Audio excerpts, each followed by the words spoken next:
Hello, everybody, and welcome to day one of this November edition of Low Ink. My name is Drew. In-game, I go by Coffee, and I'm joined by my teammate and one of my best friends in the Splatoon community, Sir Skit. How are you, Skit? Hello, I'm Sir Skit. I'm doing fine. I'm ready to see some really nice games today. I'm kind of glad to be on this side of things because I know day one can be a lot for a lot of teams. And Skip, before we get started, everybody in chat, I just want to wish a very happy belated birthday to Skit. His birthday was yesterday. And we're gonna be bringing you the party today with these exciting matches that we have ahead of us. Thank you. Well, yeah. Me and Drew, if the chat doesn't know, we are from Luau, and we played Low Ink in August and won it, so we know a thing or two. That's right. This is our first time commentating, so bear with us. But what we do know is how to win a Low Ink. So we're going to give you some sort of insight into what the players are thinking and how they need to approach this day one, going into a very competitive November Low Ink. I know day one can be just important as day two because in a play all three format, every game can count, and it really decides which bracket you end up for day two, if at all. So. And you have to think too, if you want to be going into the alpha bracket tomorrow, you want to be going 6-0. You want to be going 5-1. If you're going 4-2, it's getting a little bit close. It's getting to the edge, and you need to be taking all the games that you can. Yeah, for sure. Now, Skit, I've been getting a lot of DMs on Twitter, on Discord. I've even been getting a couple of emails, and people are asking me, they say, Drew, you have your finger on the pulse of this Low Ink scene.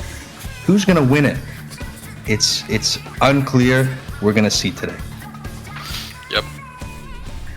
And it looks like this first game is between Dale Sushi and Betrayal is real. So it should be really interesting to see Clam Blitz here at Albacore.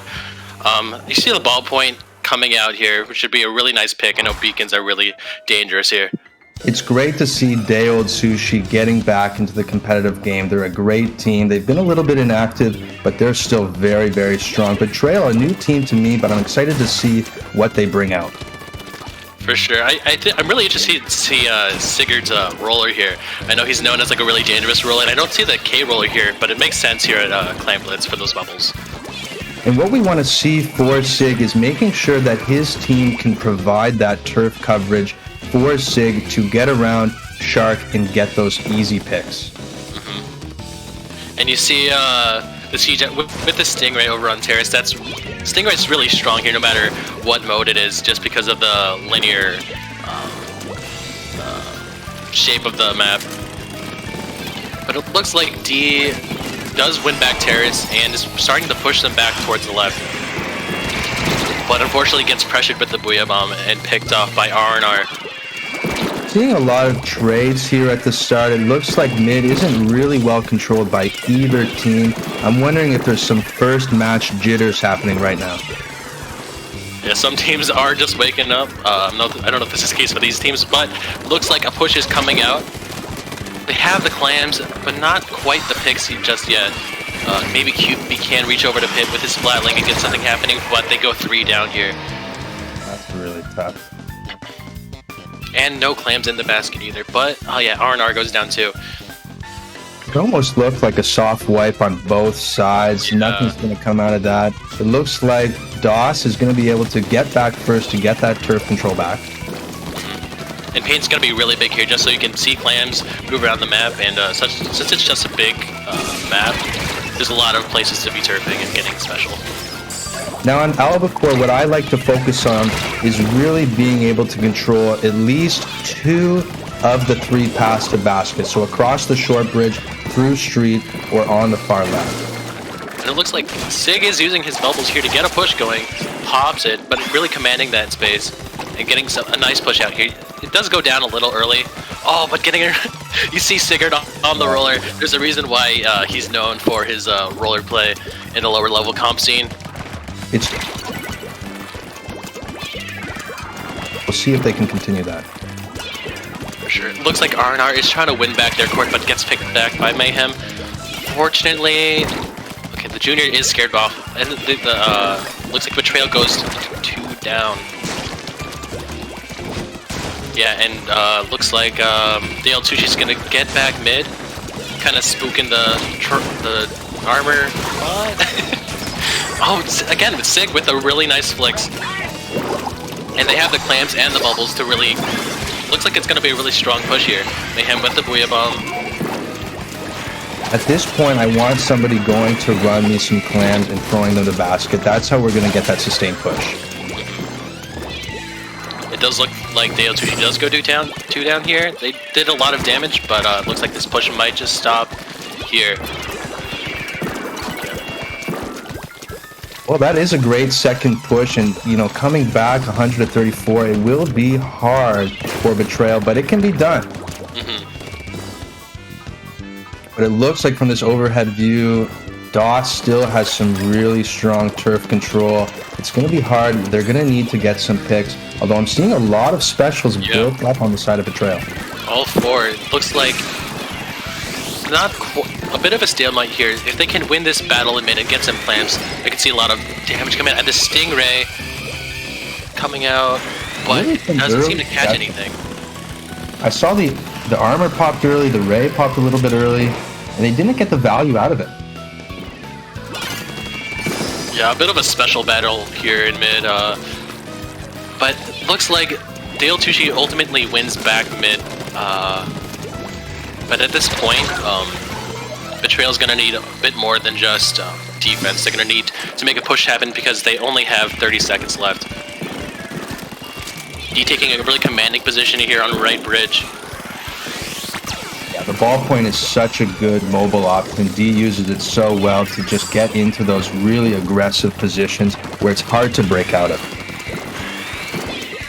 And I know they don't need to push exactly, but Dale Sushi has a ton of clamps with 10 seconds left, so a single ball throw in the basket can really just stop overtime. It looks like they break it. Actually coming in really nice. That's going to be that.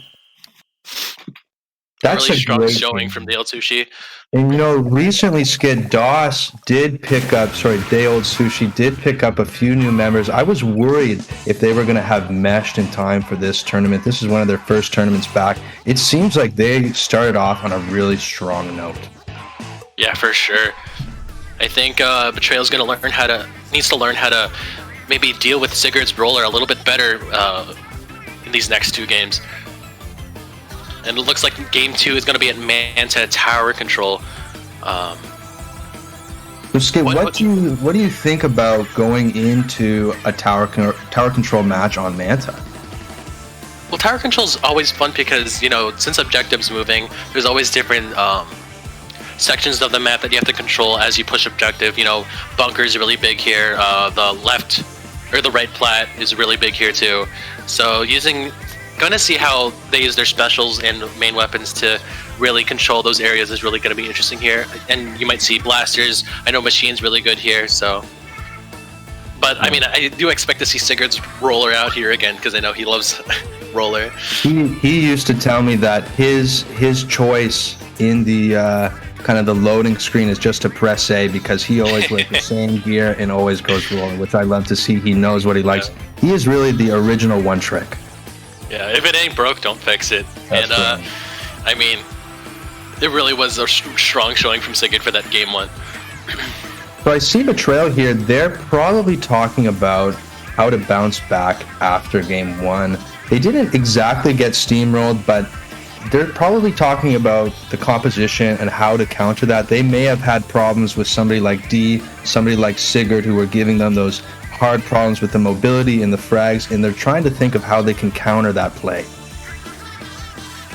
For sure. Sometimes it just comes down to, you know, painting out the roller, not giving him that extra space that he needs, and really just using your bomb pressure here.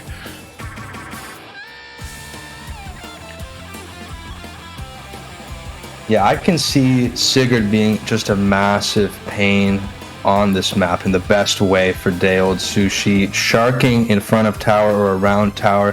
When that objective is moving in a mode like tower control, it's so important to focus your turf control in the areas not only around the tower itself, but the choke points of where people will start to come to the tower, and that's where Sigurd can actually shark and start to get those easy, unexpected picks.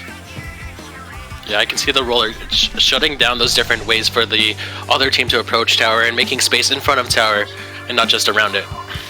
All right, going into game 2, we see a very similar comp. Day-Old Sushi bringing out the Crapid just to give some area of effect damage at the tower. In a very similar, I love to see the blob. You know I love to see a blob coming out. I'm not sure if it's the best move, but I love to see it coming out from Betrayal. Yeah, I want to see some really nice play here from, excuse me if I say this wrong, but Nodridsnam? I think the suction bombs might be really strong for at least providing some extra pain. I think the double remix is really interesting. You know, Booyah is really strong on all tower control formats. But, you know, I see him kind of controlling their street and watching their bunker, but it looks like Day-Old Sushi is just going in. You see the roller getting a splashdown off, taking control of Raft, and picking up that blob lobber. It looks like Sig can almost get it done without any support. It's so unbelievable. He's going to sharp that drop now in case people start to drop from perch and just pick easy people off. Yeah, it's really strong in street, and looks like D was pushed back a bit, but still a confident hold of their bunker. If they want to get past this area a little bit better, they might need to take top left, because it looks like Betrayal has pretty strong control over there and can pressure the tower pretty nicely from top left. And that bomb rush is going to push the Crapid player back. It looks like we're kind of back into a stalemate in mid. Nobody's really at the advantage here. There was a great push already by DOS, but they're going to want to push that further. Oh, it looks like, yeah, Betrayal just went 3 down, so it looks like the blob, yeah, it's just the blob trying to make something happen top left, but it does seem like they've spotted him out. Now, as Luau's sort of resident blob player, it's not really a weapon you can start fragging off with. It's really kind of a crowd control sort of weapon. So when it's the last one up, you're just doing your best to try and hold street by just flinging bubbles down there. It's hard to really get frags with it. Yeah. And when those bubbles come out, you just have to respect it. But it looks like, you know, Sig's just pushing top left this time, but going back to straight. Maybe making something happen. He has armor, he has splashdown, and a lot of momentum. Now, sometimes when you have a really aggressive player that you're playing against and you're just always dying to the roller, you need to call out to your teammates and say that we need to focus this roller, frag out the roller so that we can kind of start moving back in, or else you always have this fear that somebody is sharking, and that can really, that's great. That was a really clutch triple, pretty much shutting down the push almost by themselves. Oh, he's got a good stop though. Getting a little overzealous there, but still a really strong triple. But yeah, D has just really strong survivability, giving his team the jumps they need. They have the right idea here, trying to take over bunker, but D is just calling it out every time. So that's a good sense of defense by both D and Day-Old Sushi, going 3 down and just holding back the pressure and being able to sort of hold mid so the other teams cannot just rush in. Yeah, I think D is really strong pressure, and I don't think Day-Old Sushi has wiped yet because of D. But another strong defense coming out from Betrayal.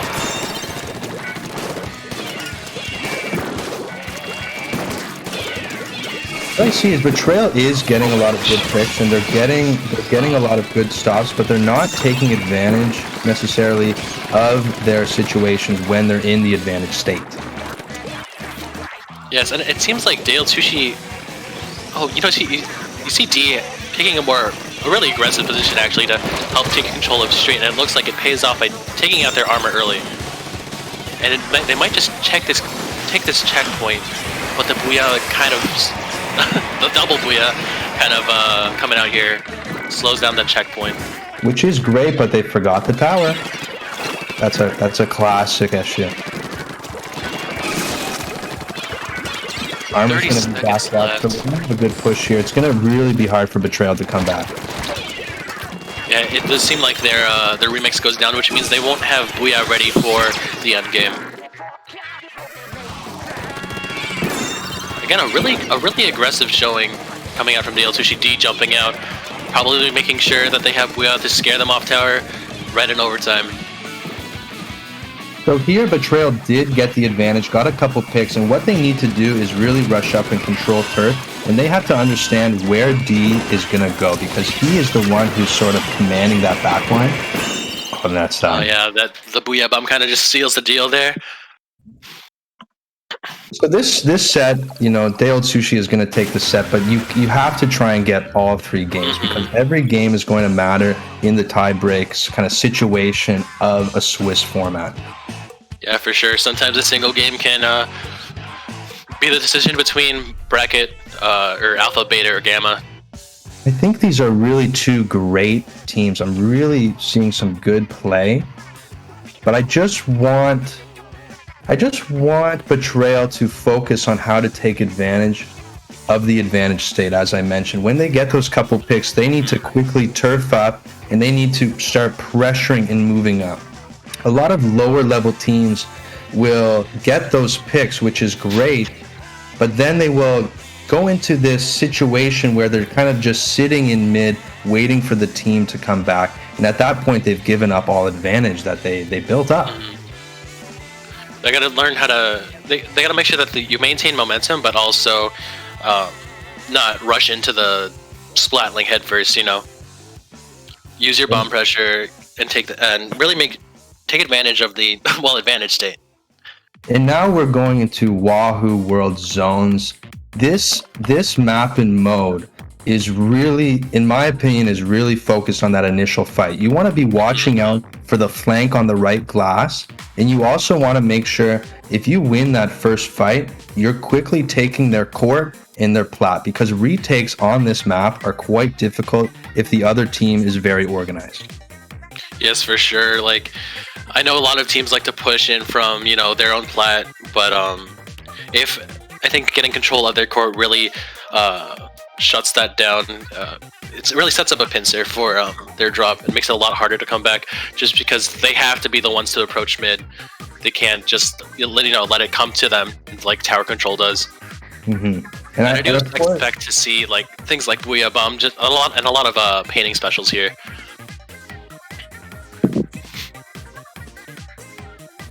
And like any Splat Zones game, painting is so important. But in my opinion, Wahoo World really, painting specials can really help you take back not only the zone, but take back space and start pressuring their plat again, or getting them off your plat. I'm thinking about throwing in some rain, throwing in bubbles. A combination that we've been playing with recently is bubbles and armor together, just to get really aggressive and be able to sort of shark around and take over their plat again.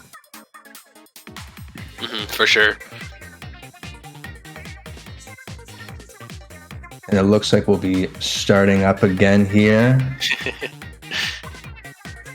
Oddly enough, I do think that the roller splash zone is kind of interesting for Wahoo zones here, because it shuts down bubbles, it shuts down bombs if you time it right. That's so true. You just don't want to get caught out after the splashdown if you didn't get a couple picks. You want your team to back you up, or else you're just going to get picked off. That's kind of the trick with splashdown. Of course, Sig knows that very well. He's probably very well versed in that. But would you see a roller flanking, or would a roller try and go through mid?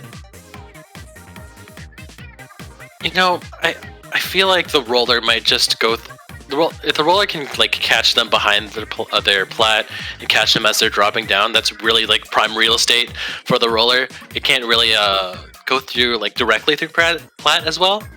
But it looks like this game is starting up now. I don't expect to see a lot of changes in the comps, but let's see what we have here. A ballpoint. I'm surprised it's not a remix, actually. Interesting. Yeah, that's strong here. See the brush in the dapple. So there's going to be a lot of flanks happening from Mayhem and this other character we have on Day Old Sushi. And the blob is coming back. I do love to see the blob on zones. I think it's very strong here in fact, especially with the bomb rush. Yes, for sure. I think Blob's a lot stronger here than it was on Tower Manta. It just commands a lot of space, and it's nice for keeping them off plat or pushing their plat. So see here, Day-Old Sushi is starting to take the plat, and they're going to want to take the court next, and at that point, it's really hard to get back in. And we see that Clapple's really pressuring Elbow, and also getting paint down in their court, just to really stop them from coming back in. I thought it was funny that, yeah, he's not... Sometimes you just have to hang back and throw some torpedoes. Well, what he's doing too is also scouting out and being able to call out to his team where everybody is. You know, I didn't notice before, but they actually do have double splashdown. I expected to see splashdown, but from the hero roller instead. Well, they won't have bubbles to cancel from the side of Betrayal, but it's still a strong pick.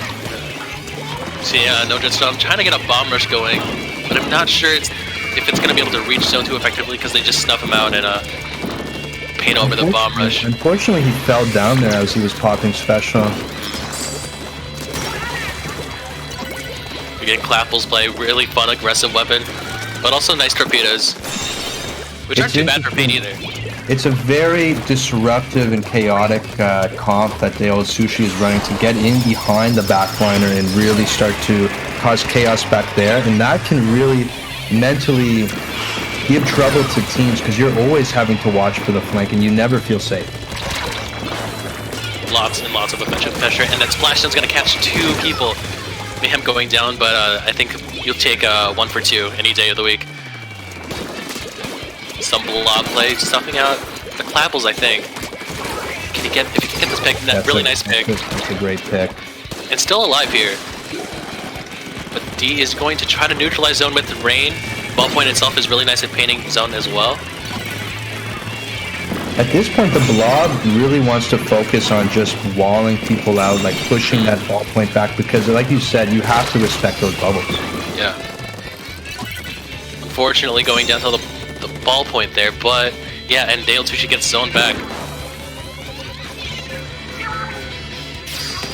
So at this point, Betrayal is going to want to group up and focus on making a coordinated push. I don't want to see them coming in staggered, and that's something that can happen when you're getting a little bit frazzled, but it looks like that will be the case again, only the blob up. The blob's going to have to... He's trying to make something happen here, but I'm not sure if he's going to be able to.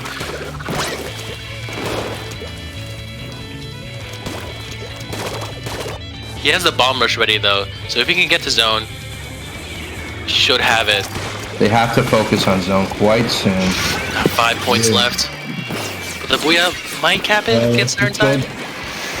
Oh, close one. That's a great set, and Day-Old Sushi really staking their claim as a team to watch. I mean, you and I were talking about Day-Old Sushi. Are they going to play? I messaged Sig. He said yes. I said, I want to commentate these guys. They're so exciting. And I was worried. Would they mesh? Would they be back competition ready? They looked dangerous. Yeah, to me, they're a bit of a wild card just because I haven't seen too much from them recently. But I know that a lot of the players are dangerous here. But again, it was actually one of the first teams that luau scrimmed. We might have even been doing a tryout when we scrimmed them. And they were dangerous then, too. For sure. You got to watch out for the roller. But also, like, a strong showing here from coming out from Betrayal. Absolutely. Now, Skid, if you were Betrayal, you've lost set number 1. What is your mindset going into the rest of day 1? You still have 5 Swiss sets to go. You really just got to shake it off. I know sometimes this first set can come off as like a bit of a warm up. You know, some people aren't used to playing Splatoon this early on in the day. But yeah, just gotta shake it off and come to the next game, the next set with like a more fresh mindset. Yeah, and you do learn a lot from every set, and like you said, this is set number 1. But unfortunately, in a tournament where it's 6 Swiss matches, every set is so important. It's unfortunate to drop one, but you can still come back and do very well. I do see Betrayal doing well this tournament as well. For sure.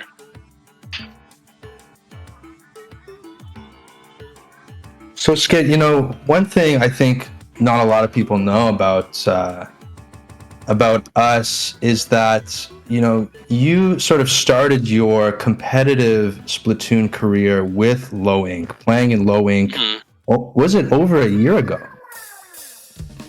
It was. I think the first Zeroink I played in was maybe about April, but like because it's a monthly tournament, it's nice to set the goal of doing better and better with each Zeroink you play.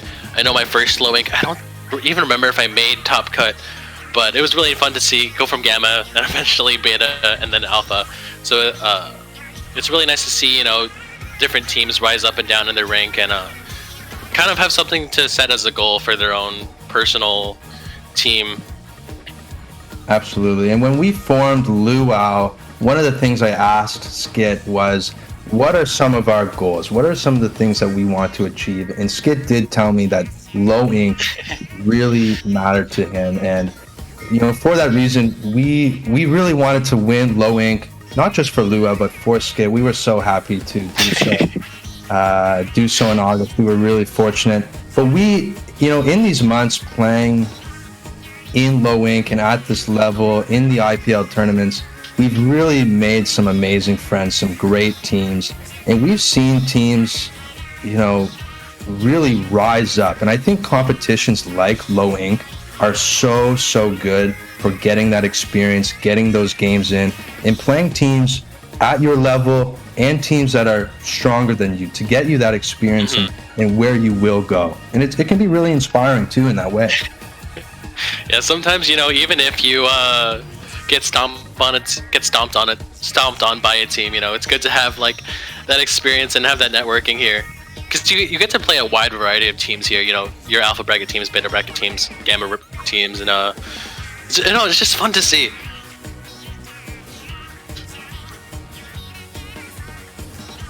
I wonder who we will see next. Like I mentioned, I'm getting those DMs. There's a lot of really strong teams in Zeroink every single month. There's so many upsets. That's what I love about Zeroink, and every set is so exciting, and we see such good gameplay.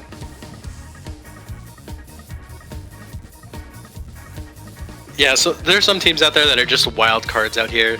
I know ITAP is a pretty well-known team that we unfortunately aren't seeing today, but they won Gamma bracket, they won Beta bracket, and then they actually bounced over to Alpha bracket. So there's some wild card teams that you never really know what to expect to see from.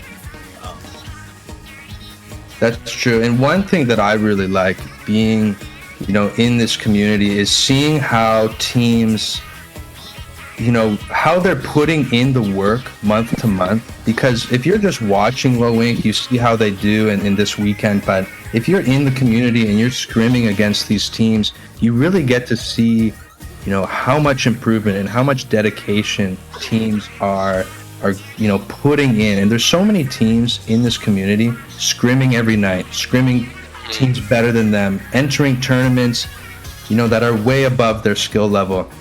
And these are the people who really blow up and go from Gamma to Beta to Alpha so quickly. These are the teams that are looking for feedback, giving feedback. ITAP is a great example of that. They both gave LuWow so much feedback. We gave them feedback. That's what you like to see in this level. Yeah, for sure. Like I think this level of comp in Splatoon is still super active, and I think Zeroink is a huge part about that, because there's always that you always have that grind to reach higher in your brackets and such. But I think for now we'll call a break until the next set starts. The LuWow Power Hour will be back, bringing the party after a short break. Okay.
like wanting to get the clams, but just didn't have enough for a power climb to open it up. And here's take number 2. Are they going to get the power this time? No! No! They didn't get the power! That is so unfortunate. This tent is trying so hard. Third time's the charm, though. They got it in. Rainmaker right there. The Ray pays off, and they are able to push it up, get 31 points on the map, but just as easily, map control is put right back over to PR. Yes, and this is a really good situation for PR to beat by Neo. The snipe, the Rainmaker from behind, but it's not going to be enough, Stu. Oh, but go to the SOS. They take it right back. So efficient, and Mordo trying to charge it back for the knockout blow, and it's applied. And that is how you get things done. The signal is sent out for the SOS.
Hello, everybody, and welcome back to the Luau Power Hour. We are bringing you set 2 of Low Ink November edition. We're so excited. We're here to bring you the party, Skid and I.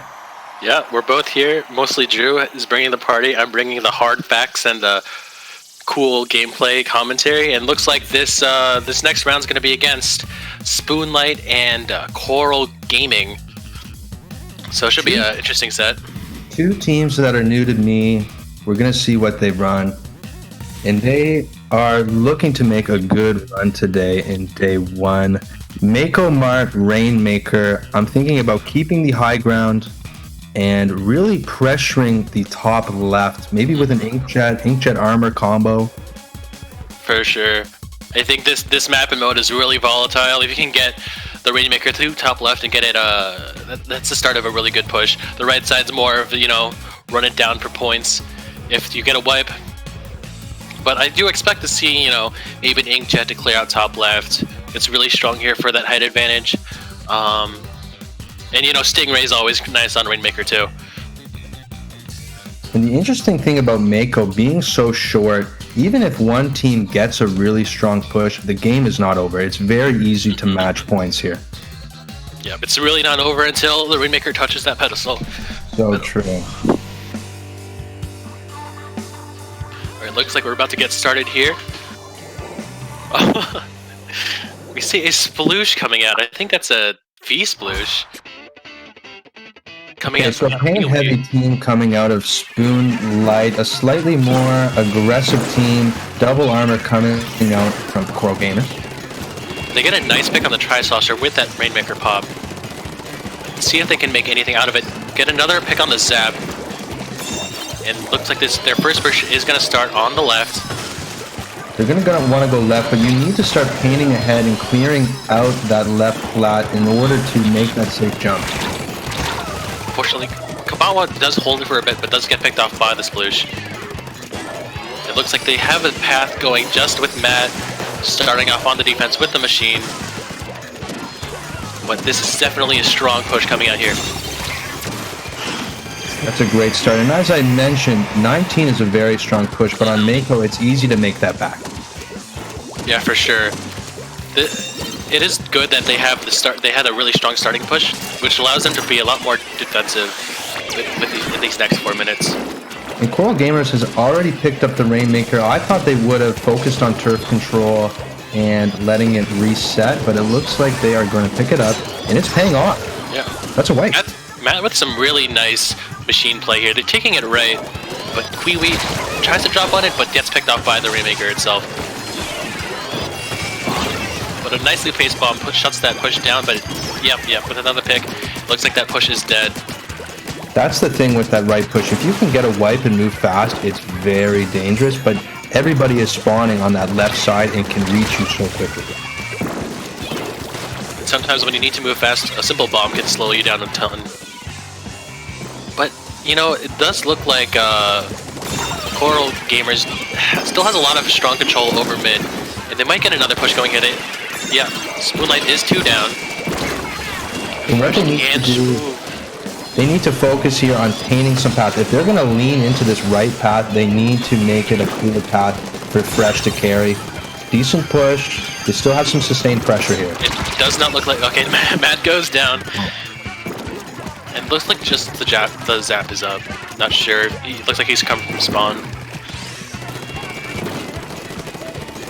He's not getting picked off yet. And we have the Rainmaker reset. Kiwi in a 1v1 with this zap, but he is armored up, so he does get the pick. So that'll be 2 down on the side of SpoonLight right now. And if they can take... If Coral Gamers can take an aggressive position, you can continue this push. Yeah, for sure. They have a lot of mid control with Kabawa with a strong positioning here. And it looks like it's nearly a wipe. It's just the junior left. But looks like they are going to take it right again. They get a nice pick on the remix. Yeah, Matt is definitely putting in the push here.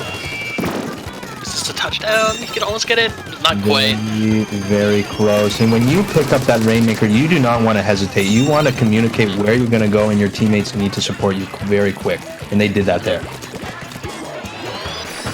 Looks like their game plan of really just chugging it down the right side paid off there. They got it down to 4, and it looks like right now SpoonLight has to go on the offensive within this next minute and a half.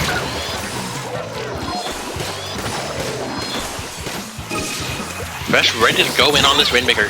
Stops down the Rainmaker. That's the nice thing about having the try on this map is you can really abuse that height advantage. The burst bombs also help with like a really nice mobility here. I think that might be why we're seeing double bucket coming out. I also do like this. I think the Inkjet pick on the ballpoint is kind of interesting here just because of how strong Inkjet is actually. It's working, and we've seen Kabawa take those aggressive positions on the push, and here he's going to use a defensive Inkjet. Getting a pick. Really nice. Turf control still heavily in the side of SpoonLight at this point. We see Matt also getting a nice pick on the Rainmaker. I feel like he's been doing a really good job of with that machine. A lot of offensive pressure coming out from him. Already at 17 kills for Matt. That is a great performance so far. And that is a delayed wipe. Thanks to that Rainmaker shot. Not sure quite where they want to push it down yet. They're going to have to move fast because they only have 10 seconds left. But they're looking to defend. They're looking to take it back. That can be a dangerous move sometimes. Maybe if Shenny can rush it down, but doesn't quite get it. Oh, he was just about to explode there too. Just paid off. I mean, that is such a dangerous move. You have to be really scary there. In the rest of your team.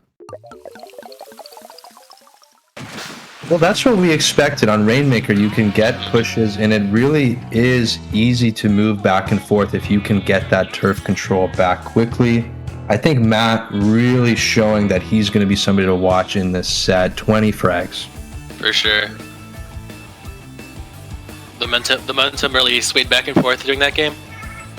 Now we're going to be moving into Clam Blitz on Starfish. Clam Blitz, really a mode of resource management in taking advantage of when you're up, both in specials or in manpower, and making sure you can create those sustained pushes.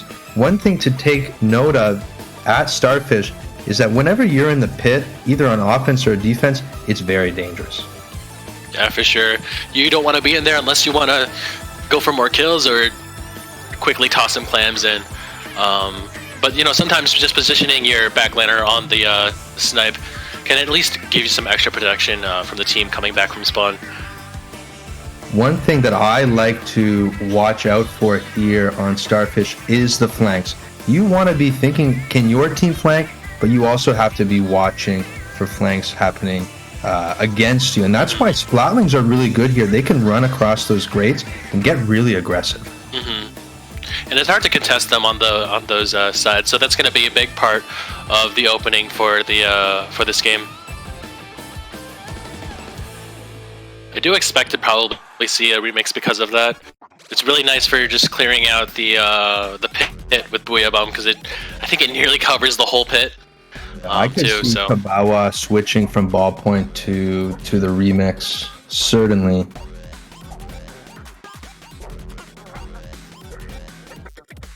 A little behind the scenes, SpoonLight is ready. Coral Gaming still making some discussions about what comps they want to run, thinking about how to really create those sustained pushes. They did have a really strong opening with this at the start of the last Rainmaker game. It just it seems like they lost their momentum in the latter part. Looks like this game is about to get started here.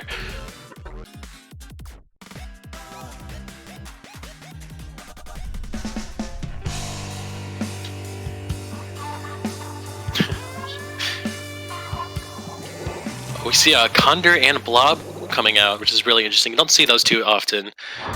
But double bucket coming out from Coral Gamers. And we do see a remix coming from both sides. Double armor for Coral Gamers. Maybe they're trying to really sustain the push for Matt who's so aggressive, and just help him stay in that advantage state when slaying. He was definitely on fire last match. Might just be their win con for this game too. We see Shaw taking a really nice position, but unfortunately their teammates are going down. He might have to shift back to deal with Matt there in their court. He is last up. Well, somebody's going to have to deal with Matt, and Shaw does that there. Really nice. That could have been bad for them if he didn't get that pick, for sure. We see Shenny coming out with the shot, looking to make something happen here in mid. At this point, you want to be thinking about getting turf control, but also starting to grab clams so that you're ready for the push when you get into a couple pick situation. Sure. There's a bit of a back and forth. Two of them went down, and then they took two. So we're something. Looks like they'll try to get something going here. We see the tri-pop armor, but not doing too much with it. But they do have mid control at the very least. There's certainly Coral Gaming is hoarding these clams. Blob is down. We might start thinking about a push, especially if Matt can get this pick on the jet, which he does. Really nice, really nice. They might just try to run it through the pit basket, but the Blob with those bubbles shutting that down, commanding that space. But Matt going back for the ball, maybe? Oh, he might just get it. Yeah, he just squeaks by with that ball. True. Getting something going. The second ball went in as well to get 60 points on the board. That Booyah bomb. Oh, just barely getting the blob out there. And we see Shaw being a little bit aggressive here, but has the Booyah bomb to kind of stay alive. Just barely missing out on the pick on Fry. As Shaw, you want to be aggressive, but you have to also ensure your survivability so people can jump back into you as that backline. That's something that we saw D doing really well before. For sure. Like the heavies can be really aggressive, but they can also be rushed down pretty easily too. And that's going to be a full wipe against the... That is huge. SpoonLight. At this point, just a few more clams. Can they get one in? Yes, they do have the 4. Yeah, he had to just squeak it past. Nice. Was able to sneak one in. That was honestly a very clean game from Coral Gaming. Yeah, I think the machine just had a lot of nice work, really getting the picks that they needed, and Kabawa too with the 8 there. When you have a player, a really aggressive player like Matt, who can go in and get those picks almost alone, you want to be able to build off that advantage. And if they're nothing's worse for a Slayer when you go and get a couple picks, but the rest of your team isn't ready. And that's really something that we see in Clam Blitz a lot, because you have to do that resource management of clams on kind of, concurrently when your Slayer is going and fragging out. And you may see like the Slayer getting the cool top fragging numbers, but a lot has to go behind that. You need paint, you need crossfire, support, armor. A lot of goes into that. So good job on Coral Gamers support as well. Now SpoonLight might have lost a set, but this next game does still matter for their placings for day 2. What changes do you think they have to make coming into this tower control game at Piranha Pit? I do think that they need to focus on Matt a little bit more, because he is creating that chaos that's giving them a hard time. They can't really get set up, I feel like. That's what they want to focus on. I think with Luau, we often do that. We'll say we need to focus on this player, get them out of the game, and then continue moving on with our strategy. Sometimes that's what you need to do. You also have to just keep a calm mind. You're down 2-0, but you want to get this last game, and you can do it. The games have been close. I know that was a knockout, of course, but it wasn't anything too crazy. Nothing is set in stone quite yet, and maybe they have a different game plan for this tower control map. I know Piranha Pit can be really dangerous if the other team can get your drop, because in order to get those checkpoints that for tower, you need to control their drop. First of all, and I know Machine is actually really strong for holding drop, so that should be interesting to see how Matt can work over there.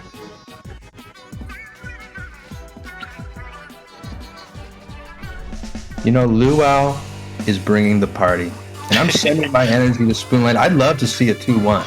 Let's keep this set close. Sure. I'm sending energy to both teams. It's the Luau Power Hour. Mm-hmm. And they're whipping out the double roller, which is interesting. You don't really see a crack on too often, but with those beacons, it really opens up the map. It is going to be interesting. They're going to need to focus on turf control, although tower control tends to be more of a frag-focused map, less on turf, although Piranha Pit is a huge map. Going down there to Fry. And Zap can be really aggressive sometimes, but also Pain, and really just do whatever you need it to do, so that's interesting here. But the tower is approaching this first checkpoint.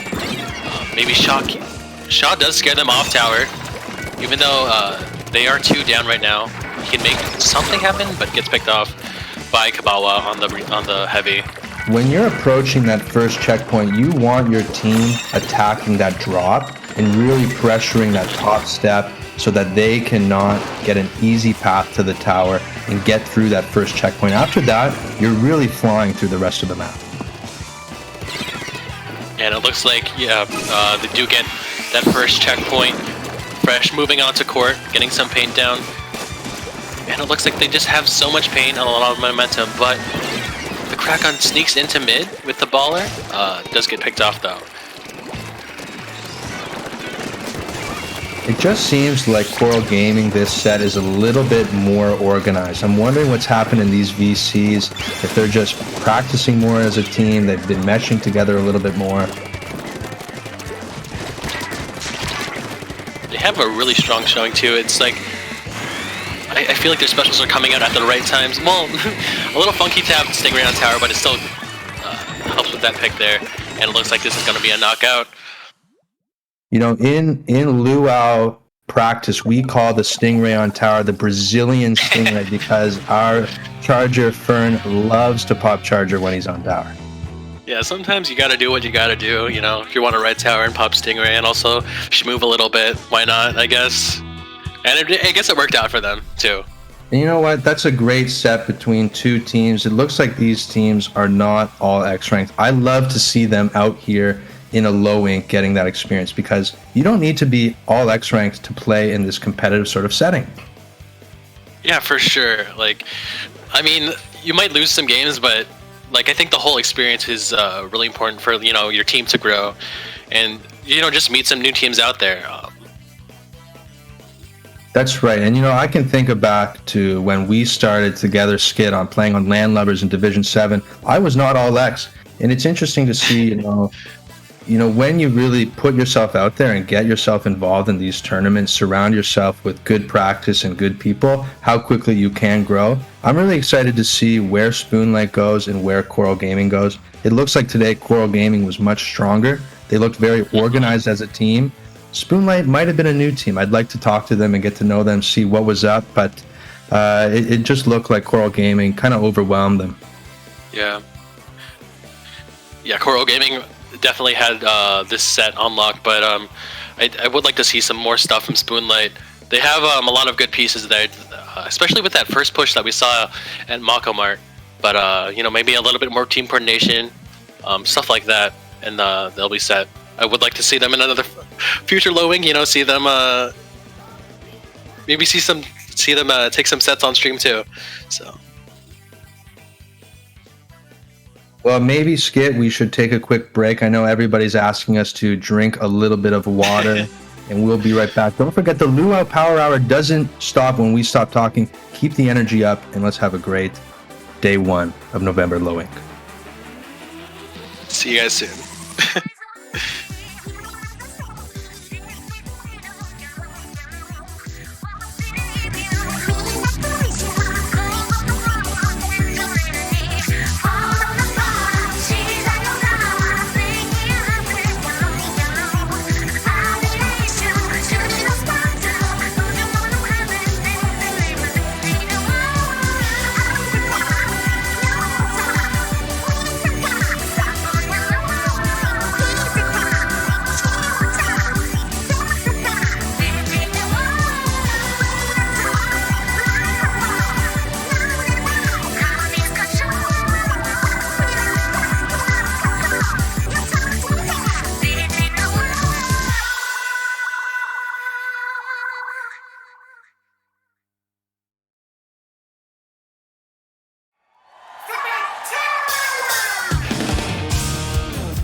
definitely don't want to. Oh, the Autobomb. Yeah, you definitely don't want to have those checkpoints laying around, but you also can't leave it late. It's better to just take them out. And Last Chance is going to play a little bit of defense, perhaps saving the map for them, as Xanadu takes it all the way up to 94 points on the board. Of what this set is to them and trying to make it their own. Coming through with the splat, and that's going to be the knockout. Well done, Arden, on the carbon roller. Speed kills in this game, and frankly, so does SOS. They go up 2-0. Goodness. There is, so long as there are heads to be taken, there is no time to chill. Nori making sure of this as they are going to pop off, and indeed, they make their initial push. 54 points on the board for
Hello, everybody, and welcome back to the Luau Power Hour. We're here with set 3 of the first day of Swiss in this November edition of OwO Inc. I'm here with my best friend, Skit. How are you, Skit? What do you think so far? Hello, it's me again. Looks like we'll be streaming GeekSquid versus Zeroink. This first game's going to be at Zone's Skipper. Always a fun map. I feel like some teams don't like this map and mode, but sometimes I think once you learn how to play it, it becomes a lot more fun. You just got to learn how to commit and really know how to control their choke. Well then, Skid, tell me, how do you decide whether or not you're going to go to bottom, whether or not you're going to go to top? Are you sending 2 and 2? What is your kind of thought process? Honestly, when on a retake, I like to send at least 3 top, because I think it's hard to stop people pushing from top just because you have that height advantage. Stuff like, I don't know, I think a 10 pushing down top is really strong here too. And I think, if they have choke, they can kind of see you coming through bottom, because they can see your plat, especially. So we'll see how they choose to play it here. Should be interesting. Now, GeekSquids is a really, really great team. They've been around. They're kind of a low ink perennial. They've been sort of, I think, all between Alpha and Gamma, but I see them in a lot of tournaments putting in the effort. But I know that this other team has also been putting in a lot of work as well. Zeroink is always calling for a scrim. I think they're going to be improving fast. Some really interesting comps coming out here. A little less range on the side of GeekSquid. You know, Bowen's always going to be going tri-slosher. And it looks like Zeroink is going to watch bottom primarily here. But they do get missiled, so that's going to be kind of push them back here a bit. Not sure how the pro got picked, but yeah, it looks like Chaos over there on the plat. The Zap really just going in there. Getting 2 before trading. Come up with some fun tri-slosher play. Always fun to see.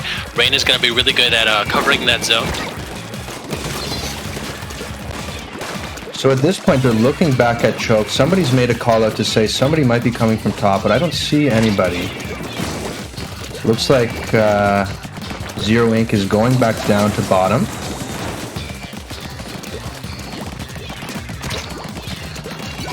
They need to be focusing a little bit more on painting zone, which they do manage to accomplish. Yeah, it's nice that they actually get the cap there.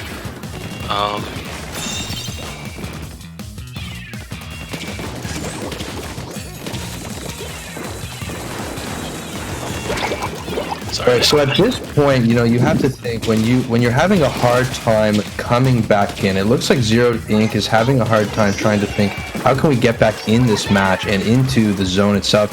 You have to start calling out with your team and deciding, are we all going to group up going top, or are we all going to group up going bottom?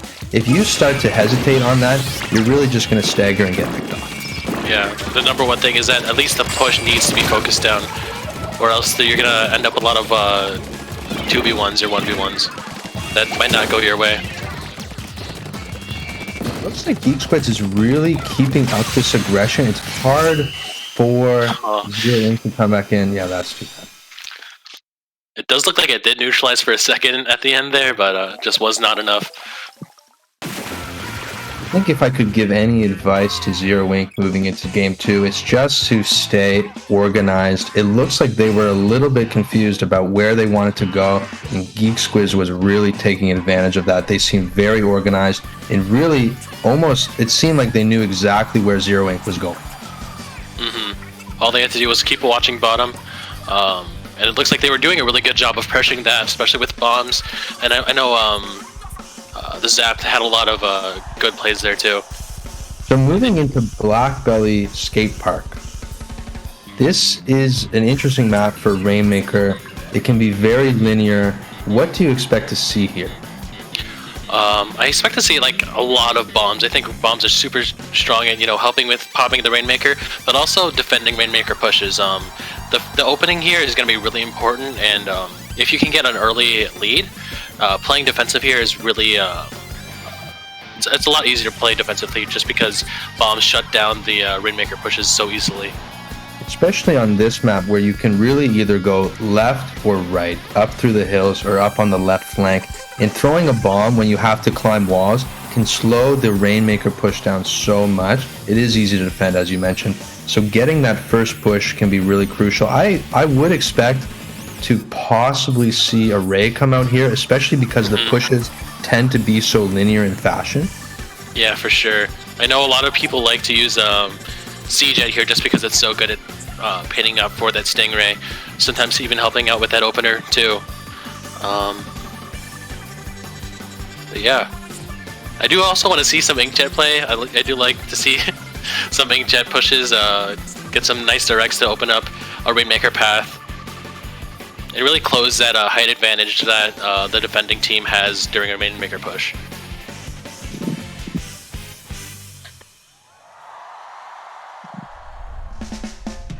Alright, going into game 2 here of set 3, Rainmaker Blackbelly. And GeekSquids are pulling out a similar comp. Bowen still on the Tri-Slosher, still bringing out an armor. And we are going to see an Inkjet armor combo coming out of Zeroink. That could be really advantageous, but we are not seeing any rays. Do you see a Booyah Bomb that might be able to have some of the same effect, at least slowing them down, but I am surprised to see no Ray here. Looks like GeekSquid did get popped, but they did get their Zap picked off. And they are backing up a bit. Yeah, Zeroink in armor right now. It should be wearing off soon. A bit of a scuffle here in mid. Nothing. This Rainmaker push might happen. Okay. The Remix does a good job of stopping that before it got too bad for them. Now in this map, when both paths are so far, they're on opposite sides of the map, left and right, when you're ready to pick that up, you need to call that out and make it clear to your team where you want to go so they can start painting that path for you. It's important on every Rainmaker map, but I think in this one so much more because they are so separated. For sure, that's what makes weapons like the Zap so important, because it moves fast and it paints fast. Looks like the other Zap, Shinfort, getting some nice picks there and shutting that down earlier. Armor getting popped. It looks like it's GeekSquid's turn to get a push going. Bowen trying to climb the wall here. And gets to mid. But the Zap going down early again. And that's really a hamper on a push when that Zap is expected to paint in front for you. But we do see Furion maybe painting up for an Inkjet to get something going. Bowen's still stuck in mid because of that Booyah Bomb, and Spectre looking for a pick on the Rainmaker, and gets it. Really nice. Does not get out there clean. If we can get a quick pop, GeekSquids can take back the lead. But I think Furion needs to move up a little bit and keep that pressure up. For sure. Maybe going right. They do not have lead yet, but GeekSquids has been doing a good job of getting pressure, but letting that Rainmaker get singled out is going to slow down their push again. Really important, especially on the right side of Blackbelly, is you need those members going in front of you, because when you have to climb that wall, you're completely vulnerable. And if you know somebody is there, in that case the Zap, you know, you're really just ready to be picked off, and you need somebody going to at least start those fights for you ahead of time.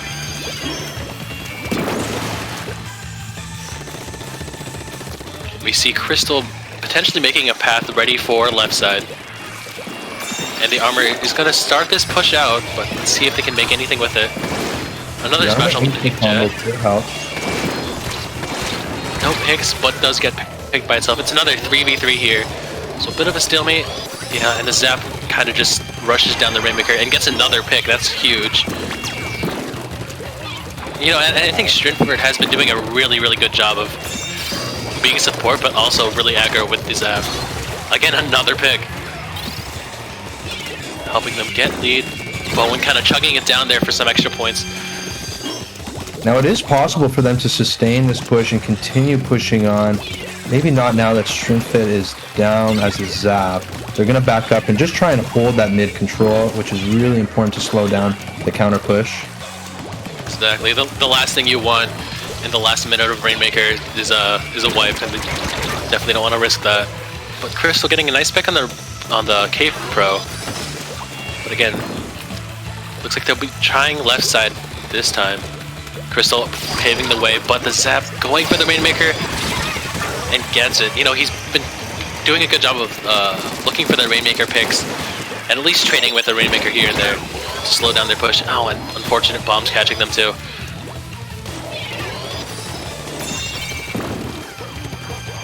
Maybe Spectre can make something happen. Bowen shuts down with the height advantage on the try.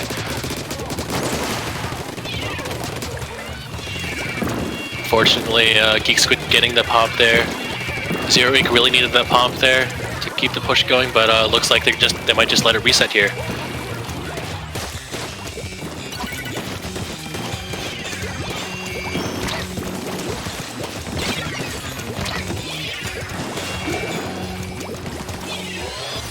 At this point, I think Zeroink has to start thinking about how they can get a couple picks off to make something happen here. That's got to be their focus, because if you can't push really when you're going 4v4. It's very difficult. They need to focus on getting into that advantage state, as I mentioned today, which they've just not had enough time to do. Unfortunately, that looked like it could have been the start of another push, but they just ran out of time at the very end there. And it's going to be a 2-0 for GeekSquid. I think that, I hope I'm saying this right, Strinford on the Zap really shut down their, a lot of those Rainmaker pushes by just getting that clean Rainmaker pick here and there when they really needed it.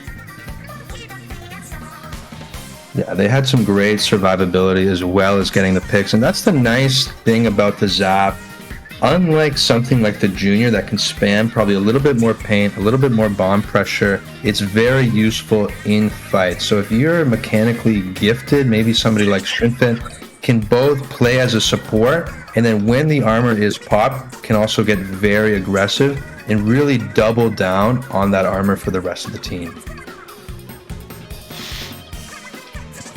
But it looks like the game 3 is going to be at Reef Clam Blitz.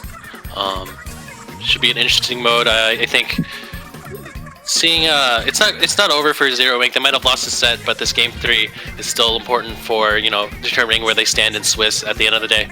Absolutely. So on the Reef, you're really focusing on holding that bridge position, because from there you can start to take other positions of note on the map, like that left tree. If you can take the other team's left tree, you open up going to lamp or also going up in the flank to car.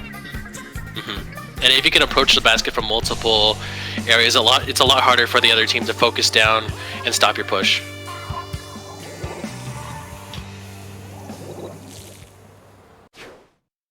All right, we're going to see a high mobility comp coming out from GeekSquids to hopefully be flying all over the map, and we're seeing interesting. I love to see the bubbles and Booyah coming out from Zeroink. I think that could be a great combo in terms of making something happen when they need to make a push. I think that Dynamo's going to be really strong for holding bridge and just flinging ink on the other side without much to contest it here. We see Amir just going in, even with 8-9 clams almost to a power. Even gets the pick on the Dynamo, but does trade, so he does lose those clams, but really strong pressure from him. That's a tough trade, but when I see the Dynamo go down, I'm thinking and I'm telling my team we need to try and take bridge now, because the Dynamo is so good on the bridge. For sure, it can definitely hold bridge, but it's a lot harder to get Dynamo onto bridge.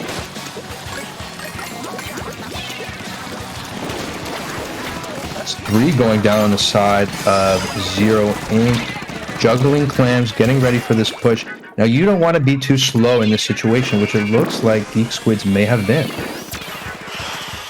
Yeah, at least they do have bridge to fall back on. Maybe exhausting their specials before they start to push in. They do have a good amount of clams here too.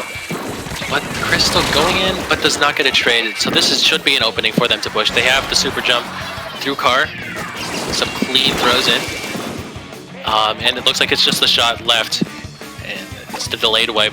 You see the Dynamo coming out first. But they can't do quite enough to stop this push. As I mentioned before, at this point, I want to see somebody going and running clamps to kill this game off. They've got down to 18. They can do it. It might actually happen here. Oh, that's a quick basket knockout. That was really, really clean. I think GeekSquid did a great job of, timing their push, looking for that first pick on the Dynamo, and moving in with the clams and their specials. And you know what? GeekSquid showed that they have been a very... Oh, wow. Look at the pro with the 12. Really nice showing. I love to see that. You know what? Sometimes, other members on your team in a Clam Blitz match might kind of not really frag out, but they've been the people who are getting those clams, managing those resources, and that's really good to see that somebody can get those kills for you, and you're taking advantage. Mm-hmm. Yeah, I see you, Bowen, with the 2 armors. Very clutch. But yeah, letting your Slayers just hang out next to basket and to help keep it open, it's really important.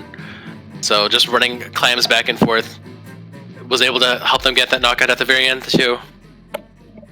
And that was a great set for GeekSquid. I think they really showed their organization. They're a force. I'd love to see them in Alpha Bracket this month. This first 3 sets we've really seen some great teams, some great names.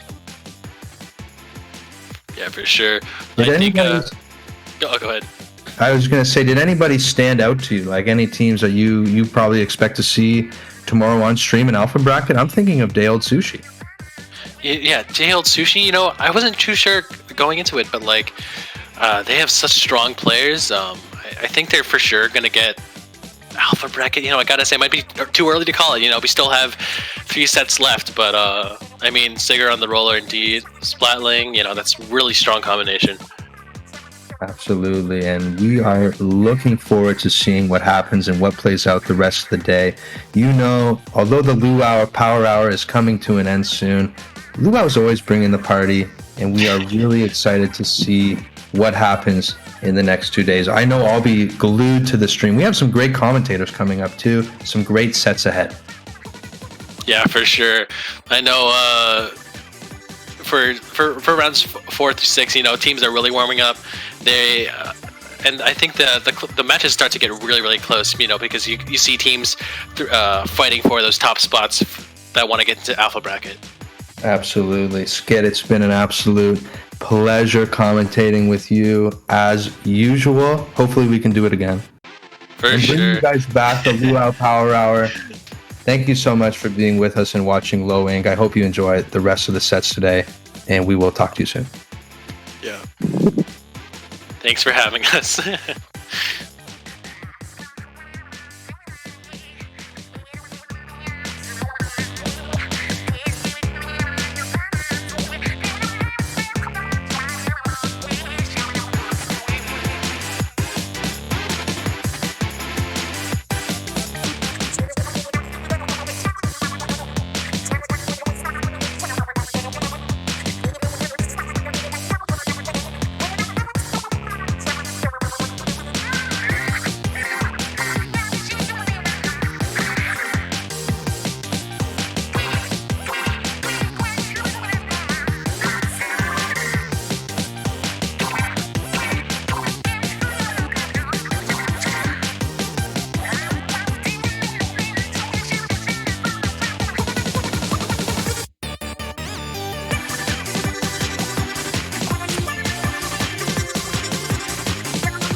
take lead back. And here comes two. 2 power clams, but oh my gosh, Oh my goodness. Bro, System of Splashdown was able to open up their basket again, and now that leads it to 30. They were able to collect those clams. What a stop! What a stop! That's what Xanadu's doing right now. You gotta shoot your shot, Xanadu's man. looking to go on a date. You gotta shoot your shot. And there you go. Xanadu. You okay there, man? Wow, that Ray did a huge number. Even if the Ray didn't get the picks, I don't know if the Ray got all of them, but there was definitely support by teammates there with that Ray out to allow the tower to move forward. That was a really good team play by GeekSquids.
Alright, what is up everyone? We are back with Low Ink November. My name is German, and today I am joined here with Xylo. How are you doing today? I am doing fine today. I'm so hyped for Low Ink. I've waited for this month to finally commentate again, and thank you for the introduction. Yeah, Low Ink is at it again. We have some interesting matches. The past three matches. Thank you, Surskit and Drew, for commentating. The Luau Power Hour was very powerful indeed. It was amazing. Thank you so much. Yeah, definitely. And now we have a very interesting match now. OwO Gang versus on Inkai, right? Yes, Ink. I could have sworn that I have commentated OwO Gang before. I'm not sure. I just kind of have a deja vu at this point. Yeah. And but yeah, we are gonna go to Anchovy Tower Control. This is like the map in general for Inkjets. What do you think? Do you really agree with this? Because I love Inkjet on Anchovy so much. I definitely agree. I played Splat Zones on Anchovy, and double Inkjet is so powerful. That's actually hilarious. And now what we see both players, both teams with Cape-Throw, with the two-shot Cape-Throw, which can actually be very useful, especially for the tower, working with a lot of power and with perfection almost. Yeah, of course. And it seems though it's pretty much like neutral around mid now, so we just see like a lot of fights going on. Everyone's like trading, but we see one member going down from the side of Inkai. So OwO Gang's gonna take the tower, and here's OwO Gang on the Inkjet. So maybe to get a pick, but does get a pick. Oh, you got 2 picks right there. Like really interesting. Like it's like Inkjet here, when you're on that plat, you got like have that most of control around there, and they're gonna take that first checkpoint. Here comes the ray from that charger.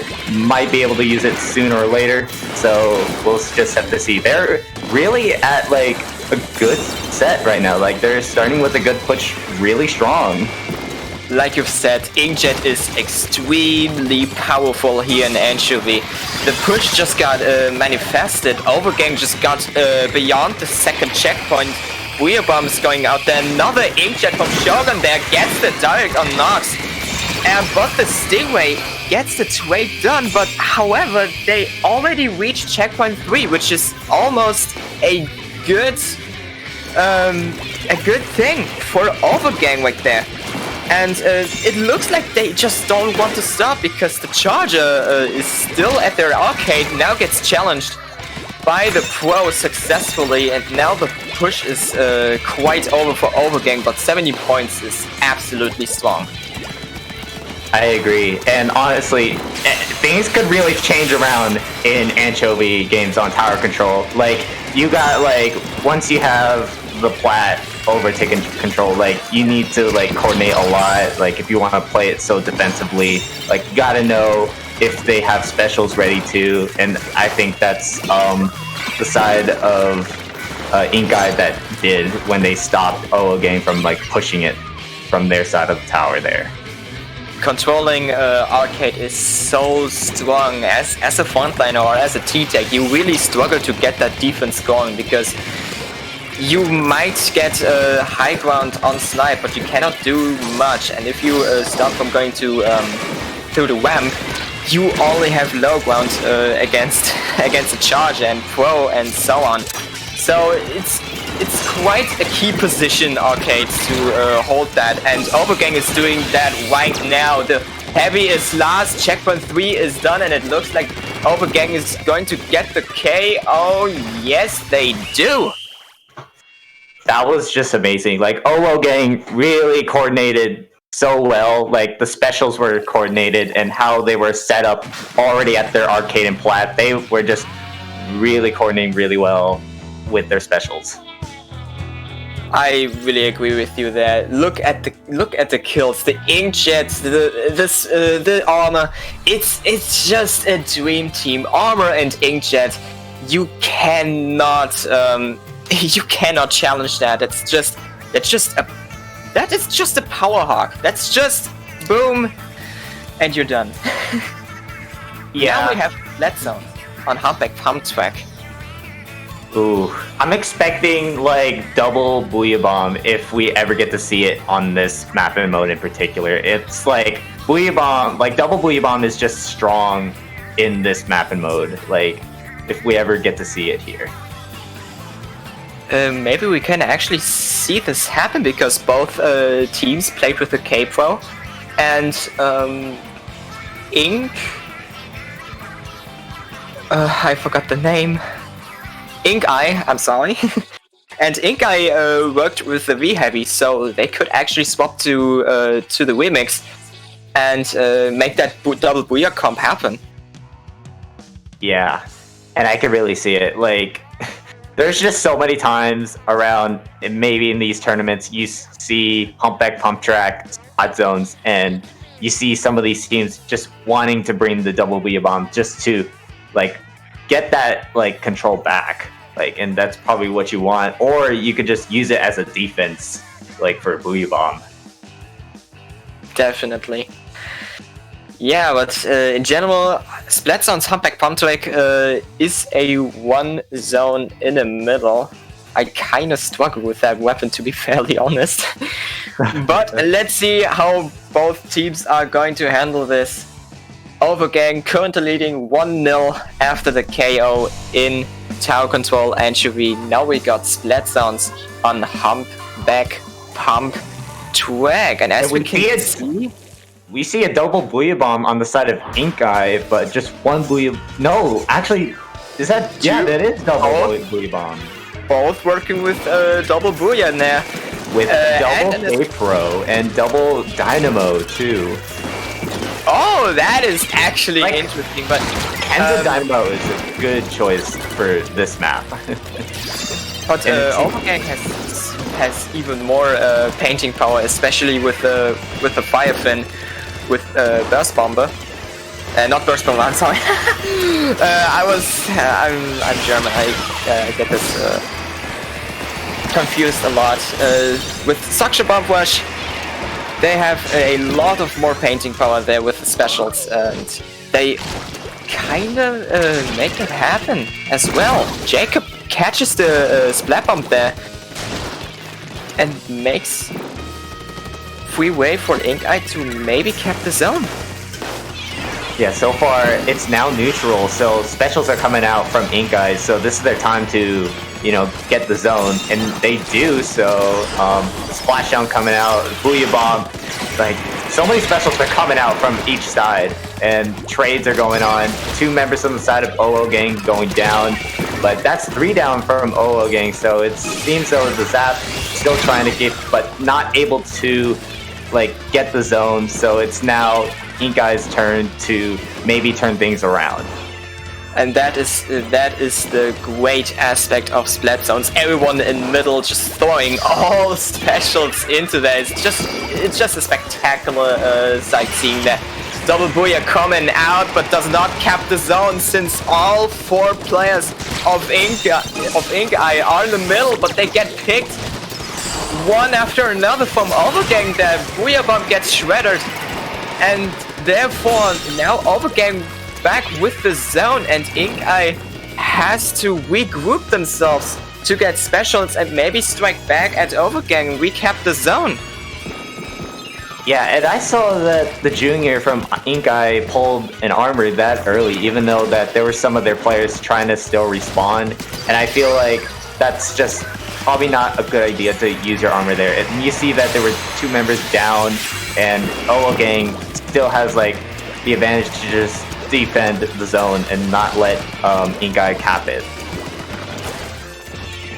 That is true, and it looks like OwO GANG will get the KO. Yes, they do. OwO GANG also takes the second game with a KO, with a spectacular KO over Ink Eye. and now won the play all 3 set with 2-0, but we are not done yet. Yep, exactly. When there's a 2-0 in each of these sets here, we are gonna stick and play game 3. So we are. What is the map going to be? I actually haven't checked it myself. Okay, Rainmaker Sturgeon. So, how do you feel about this, Xylo? Like, what's your opinion of Rainmaker? I have to do a lot with Waymaker Sturgeon since it's one of the maps in the German Looty. I'm playing in it, and I must agree with you. It's really a strong map, especially on Waymaker. You have 3 pushing opportunities over left, over mid sponge, and over the far right. Most teams are trying to push it over Y since it's quite a safe area to do so, especially if the bush is going down. Then you have a good opportunity to eliminate the high ground advantage from the opponent's team or from the defending team. But I saw a lot of teams just cheesing out of mid-sponge, so Waymaker on Sturgeon Shipyard, especially Waymaker, is quite an interesting mode to see. Absolutely, yeah. Like, when the very first start of the game, people just want to go for pop first, whoever gets it, and then they just fight who's going to go down first. Either 2 members of side goes down, and then maybe they could start taking the Rainmaker and go with the push there. Either sponge, left. It's literally, they could go either left and right, basically. That's absolutely true. And now OwO GANG brings out the Tetra. Okay, the T-Tech Tetra comp is actually pretty strong. I couldn't get this to work, but actually it's really strong because they're just a dream team of slaying. That's actually incredible. But at the other side of Inkeye, they're working now with double armor, which is also pretty strong. Especially if you want to back up that sloshing, it can be really strong. Yeah, absolutely. Seems though everyone's fighting so neutral. Like everyone's trying to keep in position. Here they have armor. Yeah, we see 2 specials coming out, so they. It's quite a PowerPoint here. Oh my god! Actually, OwO GANG is cheesing that out. Nobody my god! Hear it. But however, the pro gets the job done and eliminates that solo push down to 23. Sorry for the quite. They actually cared. That was a quick match right there.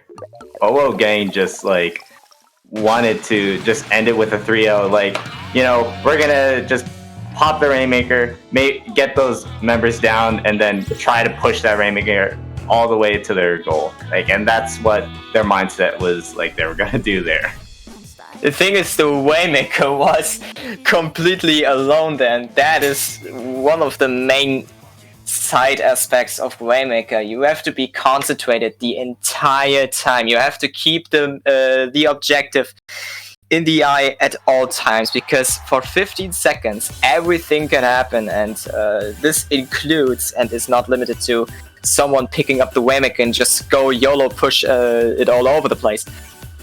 If you have like 50 minutes of deconcentration, this entire game could be over, and that sadly happened to Inkeye with the solo push being allowed from OwO GANG, and therefore OwO GANG wins 3-0 in round 4. Yeah, absolutely. We are gonna take a short break here, guys. Don't go anywhere, and we'll see you guys in the next set.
the question.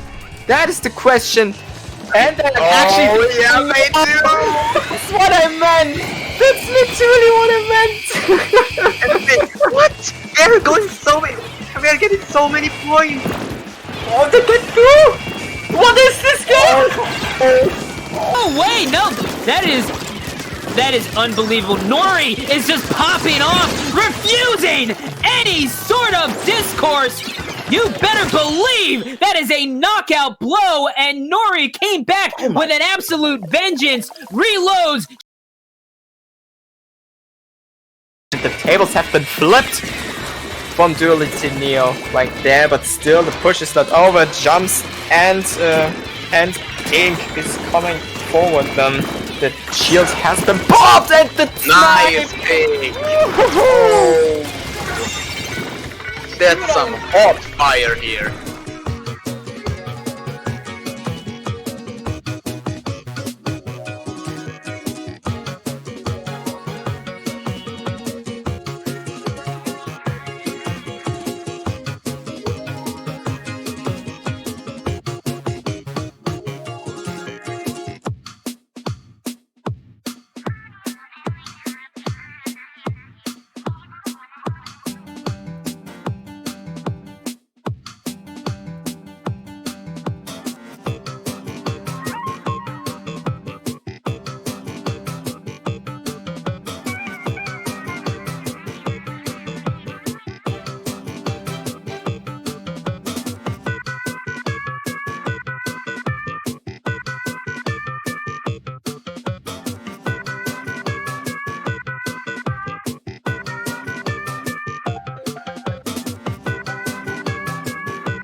All right, welcome back to Low Ink November Day 1.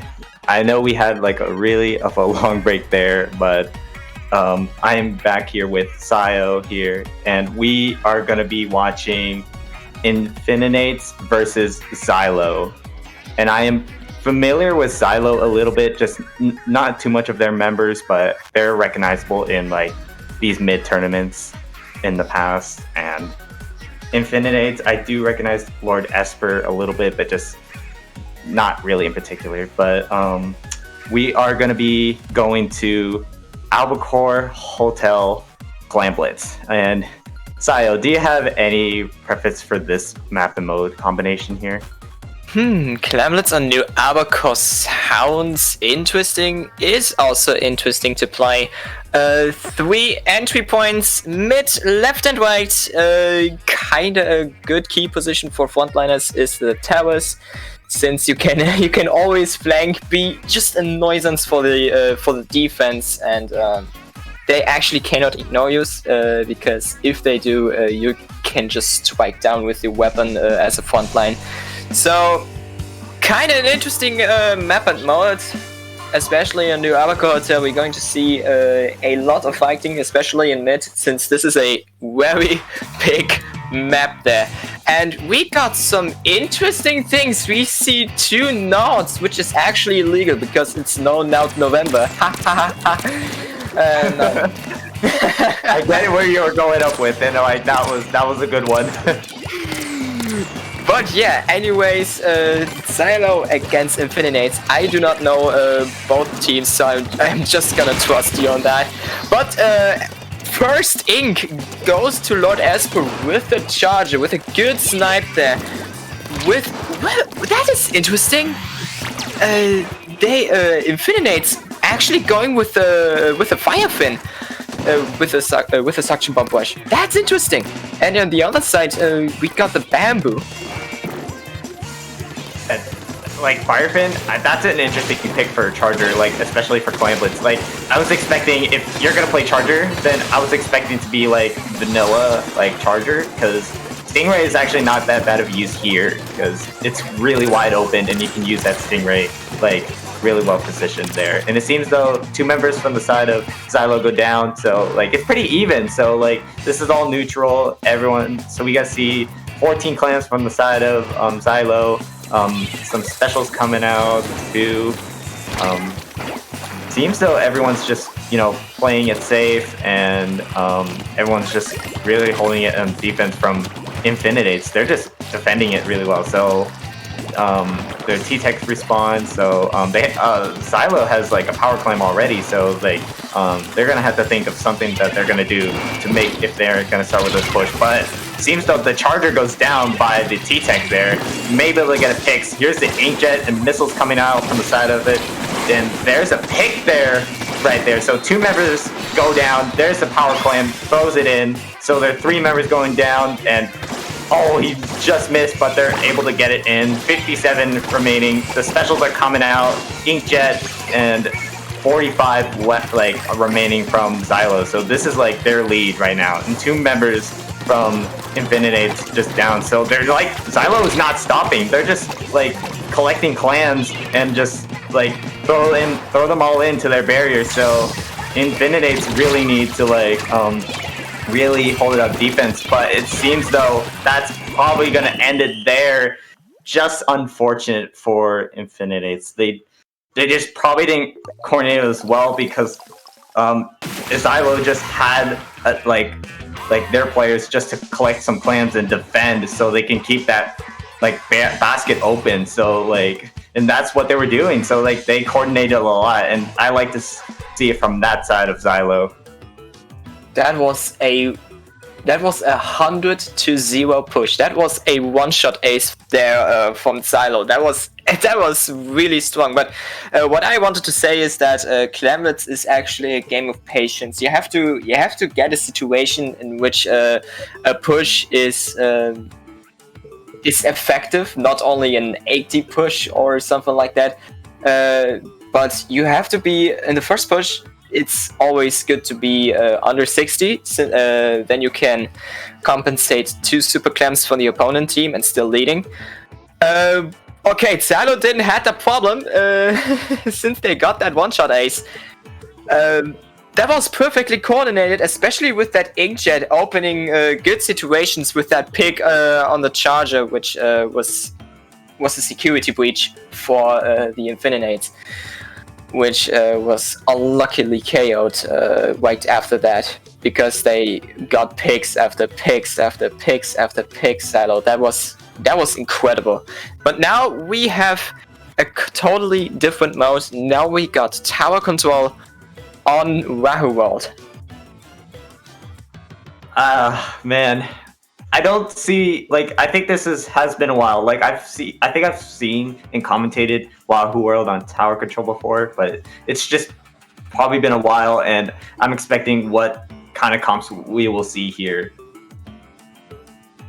Tower control on Wahoo is actually pretty cool, since yeah, checkpoint 1 is quite hard to defend, question mark. If you don't control that, if you don't control the plat, you kind of have a hard time defending that. But if you have a charger like Dino and Lord Esper do, you can make this happen. And we see a Xylo Novo, my former main on S Plus days.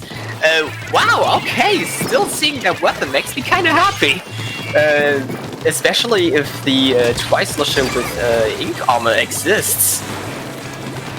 Yeah, it seems though Xylo just really pressuring Infininades really quite a bit, so they're gonna get the towers, so they're able to get their first checkpoint. There's the inkjet, able to like there's like 3 members down from the side of Infinite, so this is their time like for Xylo just to get that first checkpoint, so they're really holding things pretty well here.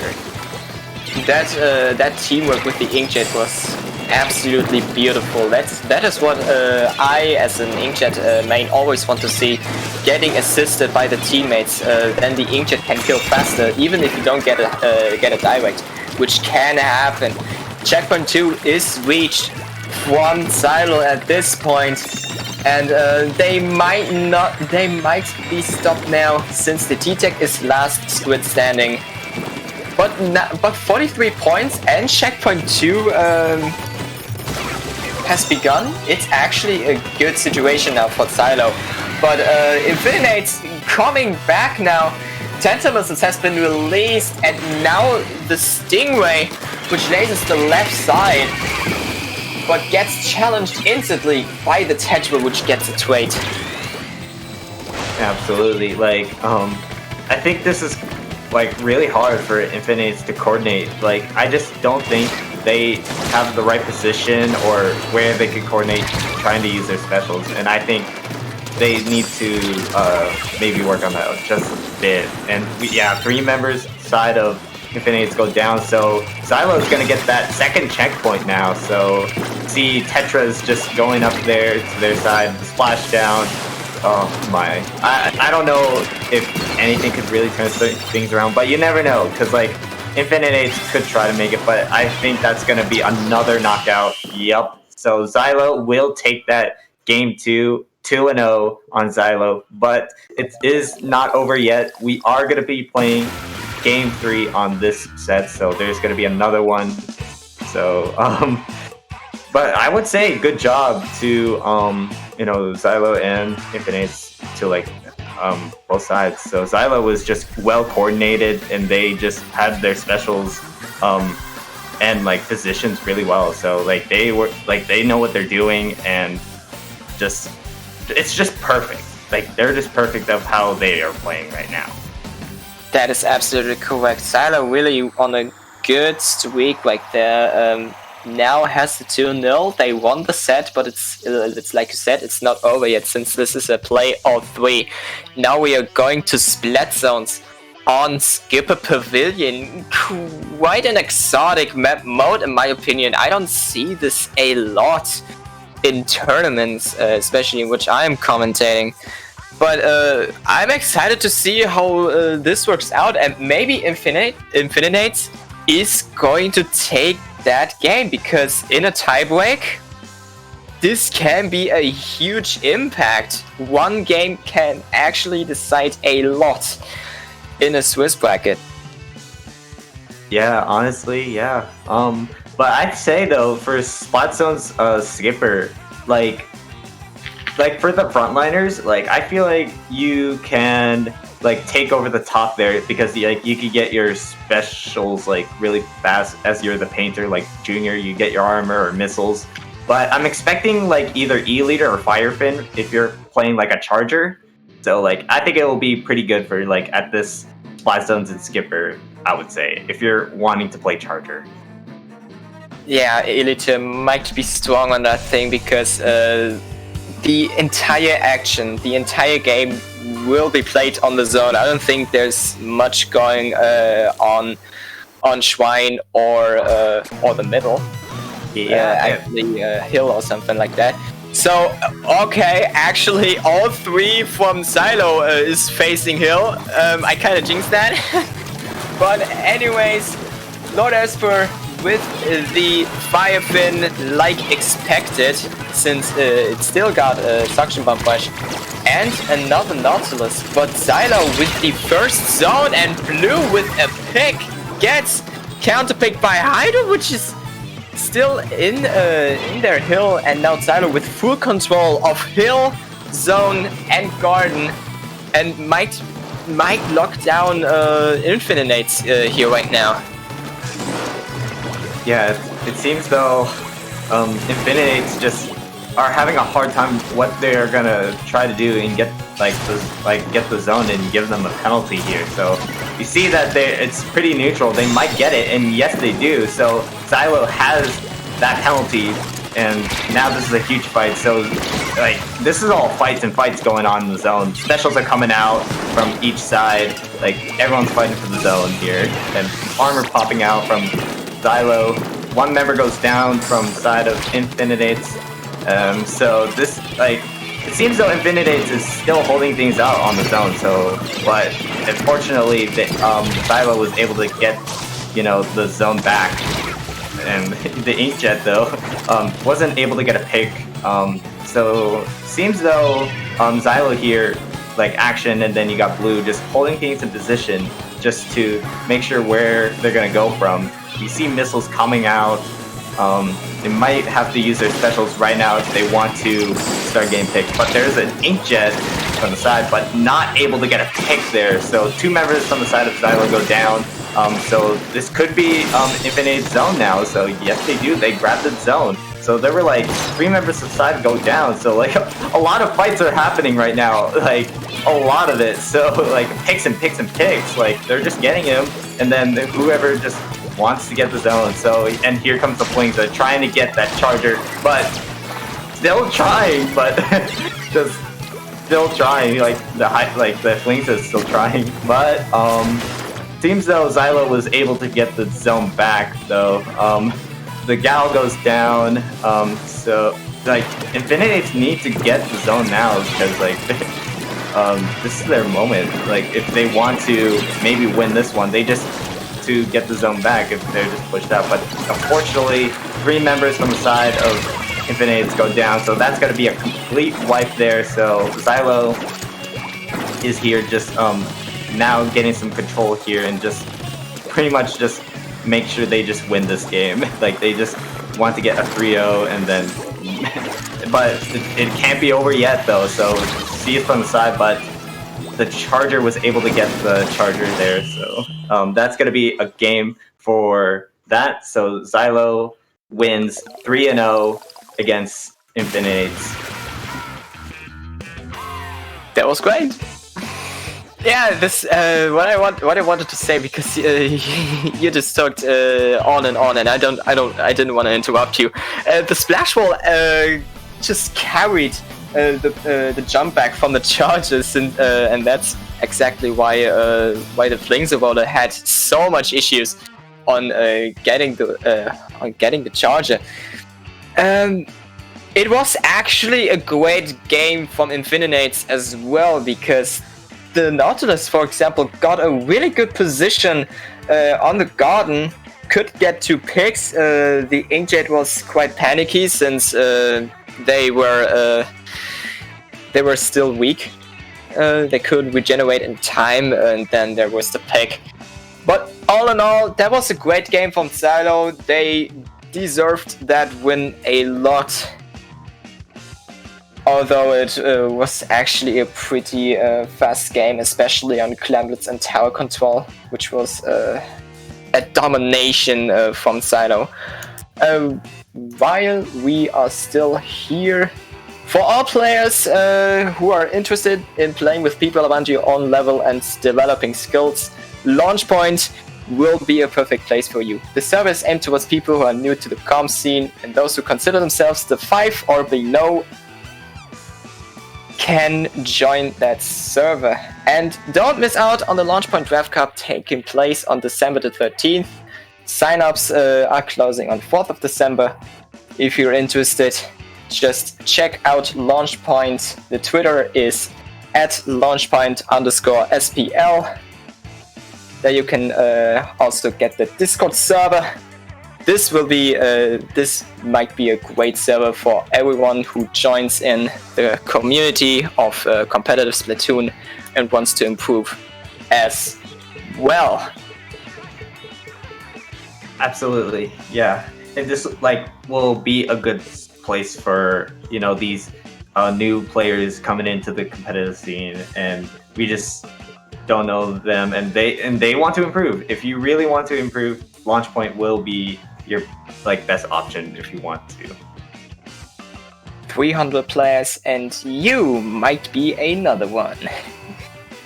All right, we are going to do a little break, and you are watching Low Ink.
to take that That's chance. what Xanadu's doing right They now. do.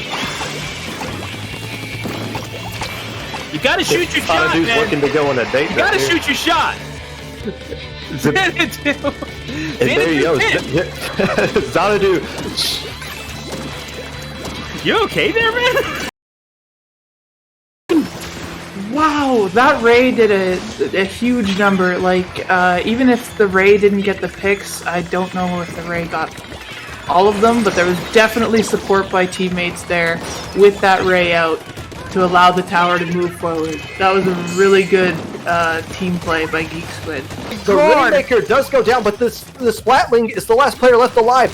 Inkling number 4 saving the game by taking down Kami on the Tetris, but a pretty damaging score. Oh, this push might not actually be over yet. As you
All right, what is up, everyone? We're back with Low Ink November, day one. We're going straight to the very last round, which is round 6. We are going to be watching Trinity versus Rising Hope. I'm not familiar with these teams, but Xylo, you just mentioned earlier you are familiar with Trinity, I believe so. Yes, Trinity. There is a little history. Trinity is a German team, and they participate in the DSB, which is the German League. And they're in the same division as we are. I'm in Team Liquid Zone, and we have to face Trinity sometime soon. So I actually know a lot of those members, since I'm also a commentator for the DSB. I'm pretty much excited to see how those boys are doing right now. Yeah, round 6. Last ditch effort is kicking in. This will be a very interesting game to watch, since this is the last stage of Swiss group. Now the teams are should be at 1 level, and we start with Snapper Canal Waymaker, which is really a map mode on its own. You got 2 main points of entry. It's gonna be actually 2.5. Let's say 2.5 over mid, over the ramp, mid block, or you just go far left. And yeah, that's the trademark Trinity comp right there. Nango with the roller, which is actually pretty. It's very dangerous, especially with Ninja Squid. So probably the best call for Rising Hope there is to call out the roller as long and as often as you can. And paint. Paint is the biggest must-have for a roller. And as I am talking, Rising Hope with the first Waymaker pick, and get picked by the bomb, I guess. But the push is not over yet. Yeah, there's still, it seems though they still want to keep pushing that Rainmaker, but Trinity still keeping it as a defense, so they are not going to let that Rainmaker grab it, but they do grab it, so Rising Hope is going to probably take it for just a bit, but just not enough to like make it enough for them to at least, they want to just defend with like a lot of points, so that's what they really want. But 2 members from the side of the Trinity go down, so specials are coming out from the side, so there's the armor from Trinity, and this is like a huge fight. So, and I also want to mention that Rising Hope has a Clash Blaster, which is like not a thing you probably don't see in like the tournaments like this. An exotic pick, Clash Blaster can be a nuisance for your team. Actually, you just have to handle that well. And the biggest downside of Clash Blasters are fights, white font fights, especially that Waller right now. The Waymaker splashing coming down from Nango there. Didn't get anyone. Waymaker still at hands from the Rising Hope. Inkjet battle incoming, which no one wins. This is actually intense, but yeah, Clash Blaster, rather a very exotic pick. Here for Rising Hope, but they wash through. They get the knockout. They got the knockout, dude. I want to also mention a lot of specials were coming out from Rising Hope. They had like Inkjet, they had the Ray ready, they had like missiles, hammer, like they had their specials really well coordinated right there, and they just had that chance to like take the Rainmaker and just like knock that out. Even they took that as a wipe too. That was like really well coordinated from Rising Hope. They really, that was just special with oh my god, that was extraordinary. I want to point out though that the Clash Blaster had no specials, so there was missing Tenta missiles. If the Tenta missiles would have been a great addition to the push, but that actually sufficed as well, because, and that is the main point of this entire comp, they had paint. The Waller couldn't do nothing at all, which was absolutely strong from Rising Hope, and now they got the quick KO and are really one step closer. Oh, that is insane. Yeah, just like a one knockout. So Rising Hope leads 1-0. So now we are going to be going to game 2, round 6. Mako Mart on Clamblitz. This is an interesting one. Like, you could like go from like left and right from like each of breakfast where you're gonna go from. But like this as well, you should be like really coordinated unless you're running backline here. Or you can just do the funny and go from the back. Which is also possible. Absolutely, yeah. And we're just waiting on that. Yeah, we're just waiting on just 3 members from Trinity to ready up, and then we'll get set for, you know, Mako Mart on Clamblitz. What are you expecting to see here, Xylo? Oh, we already saw the Clash Blaster from Rising Hope, so I actually cannot predict what they're going to pick up next. I'm actually excited what they're going to do now. And this right now is Clamblitz on Mako Mart. Rising Hope with a quick KO with a good advantage in this playoff reset. Now it's the final stretch in round number 6, and we still see the Clash Blaster on Rising Hope, as well as the Bamboo and T-Tech with Roller, with the Drop Roller. No comp change, no significantly comp change here from Trinity though. Yeah, and I believe. Yeah, I think the Hydra was a change on them, and they played Remix the last game. So it seems though now Rising Hope has a power clam, so this is a pretty neutral around mid, so like they're just throwing bombs, and then here comes missiles. Like there's 2 more specials from Rising Hope, but there's 1 member each down from each side, so we see Sakura over there just having that power clam, hammer out. There's the inkjet from the side of Trinity. A lot of things are happening around here, but Rising Hope was able to open up their basket, but just not enough to like at least get them for like a huge lead. So that great defense from Trinity there. They really hold things out when there were 3 members down from Rising Hope there. So they do have a power clam right now, Trinity, but they are gonna. But they missed. They missed it. They missed it. But it's back.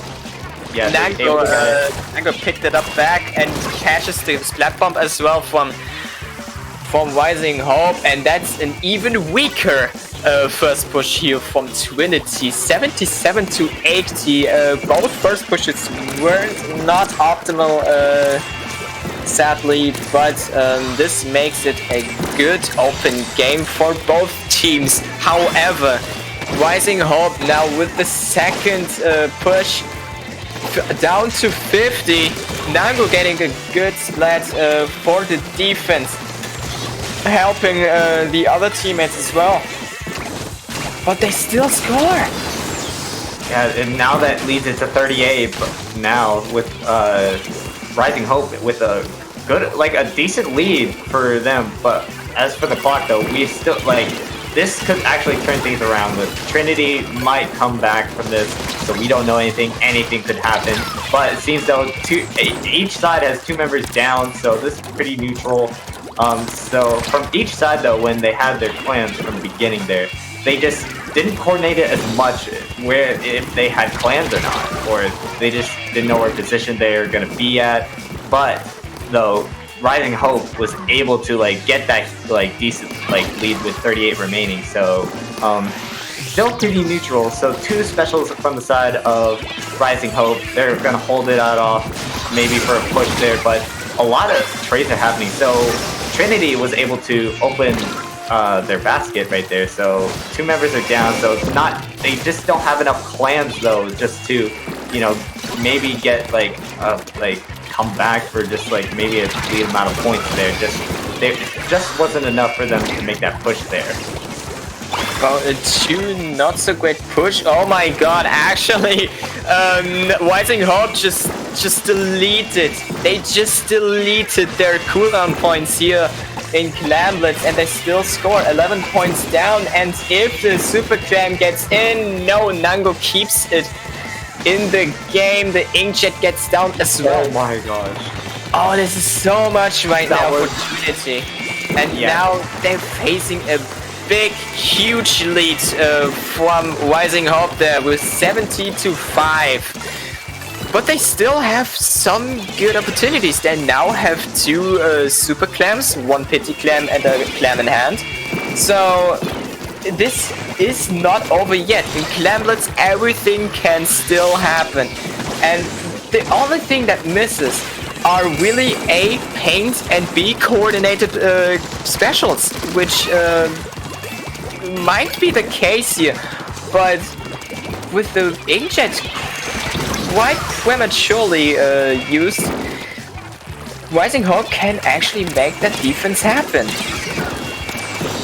It seems though Trinity was able to open up their basket, so it's 30 seconds left, but 2 members from the side of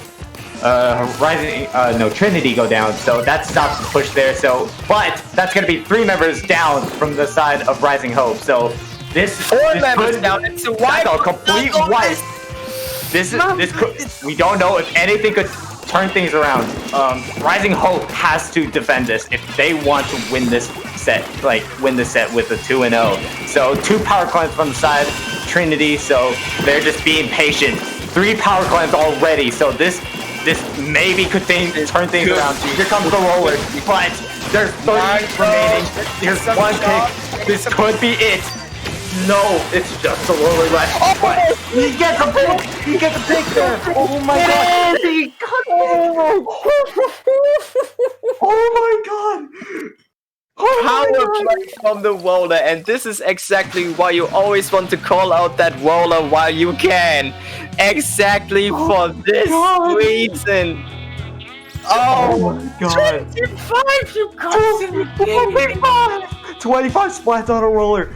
Oh my god.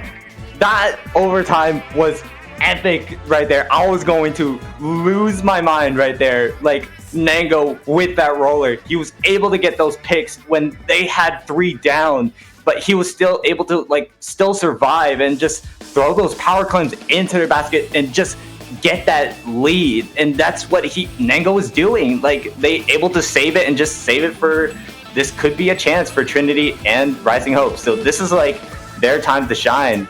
This was just an amazing matchup right here for this set. This is what I was talking about. In Clamblets, everything can happen. It's like you cannot rest. You cannot rest on defense alone. The thing is, the roller was behind the lines and just destroyed that in a split second. And that push that happened for Trinity, they had 3 super clams. That really made their day right now. That was an insane overtime. And oh my god, this is exactly why I love Clamblets, because you cannot, even as a commentator, you cannot see or you cannot predict the outcome of this game. But now we are really in the last ditch effort. We are really in a sudden death right now, because this can decide the outcome of who is going to get alpha bracket or not. Both teams are now going to play ultra 100%, even 200%. They're gonna overclock their brains right now, because now we're going to tower control on Manta Maria. Yeah, and I see a Nautilus from the side of Rising Hope, and I do love to see some Nautilus on this map, and I think it's a good choice of pick here. So it seems though 1 member goes down, actually 1 member each goes down, so Roller was able to get a pick there. So it seems though Rising Hope was able to get the tower right now. So there's the Inkjet, and it seems though their Hydra just playing it safe for right now. So they're just being patient. Here comes the Ray and the T-Tech on the tower, just trying to get that first checkpoint, in which they do. So this could be maybe just really want to get those checkpoints, and that's what every single comp teams, they just in tower control, just getting through the first checkpoint and maybe have a chance if you just play it so defensively, defend the tower who's on it, and that's how tower control works. You just want to get through those checkpoints. Yeah, I actually that was actually kind of interesting for Rising Hope. I wouldn't put the T-Tech on the tower because the T-Tech's objective is to hold those opponents back from the tower while they are attacking. But now Trinity getting this lead now, and this is a good situation for Trinity. They might get this second checkpoint as well, which is actually a good key checkpoint right there. The Stingray coming out from Rising Hope. The Hope is still in there. Schmape with the Inkjet. Getting... not getting good picks though. And Kearney gets the pick on the sideline. This is huge right now. Yeah, like Trinity, when they had the tower, they just had it all like in coordinated position though. Like they had it to like literally at that last checkpoint. So, but Rising Hope was able to stop Trinity from that push. So, like now this is like they have the tower back, so they like. Anything could turn around. Like if you really play it so defensively when someone's on tower, then you know what you're doing pretty well, and also specials as well. Yeah, they really need that paint though, because the Hydra is in position to take on the tower, but the Stingray kind of assists the Glashbuster with the tower. Another pick goes down. The Junior goes, which means no armor now for Trinity. Checkpoint 2 is reached, now getting onto a 3v4 situation right now. They really are struggling, and the third checkpoint is actually on it as well. And it looks at 21 points! Oh my god, what is happening? That was so close. Oh my god. They're still on it. They are still on it. The tower still goes into the direction of Trinity's base. But I really cannot tell what's happening right now. But I think the push is finally over for Trinity. 21-20, and we still have 120 to go. Oh my goodness. This is a game. This is game 3 with a 1-1 situation. Both teams just don't want to give that up. Yeah, and both sides though, they're just really defending the tower. They're making sure they're not getting the lead, especially because both sides already reach at the last checkpoint, but not able to get it all the way there yet. So we only have half a minute left on the clock right now. So this could maybe turn things around, or Trinity could just really play this so defensively, but they do get the tower though.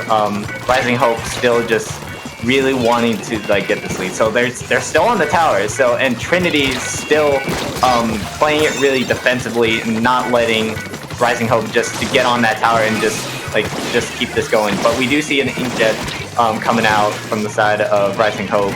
So just only 10 seconds left, but that's gonna be a full wipe right there. So this is going to be Trinity. This is Trinity's game right there. Oh my god, this really was the most intense set, in my opinion, in this entire low ink day. This really made my day right there. This was they were behind in Clamlets. They got this in overtime, and now with 1 point, with one point, they really managed to get this W on their record. And to be fairly honest, Trinity really deserved it. Not because I'm German, but because they really fought till the end. But still, a good GG's from Rising Hope there, especially for the quick KO on Waymaker Snapper Kano.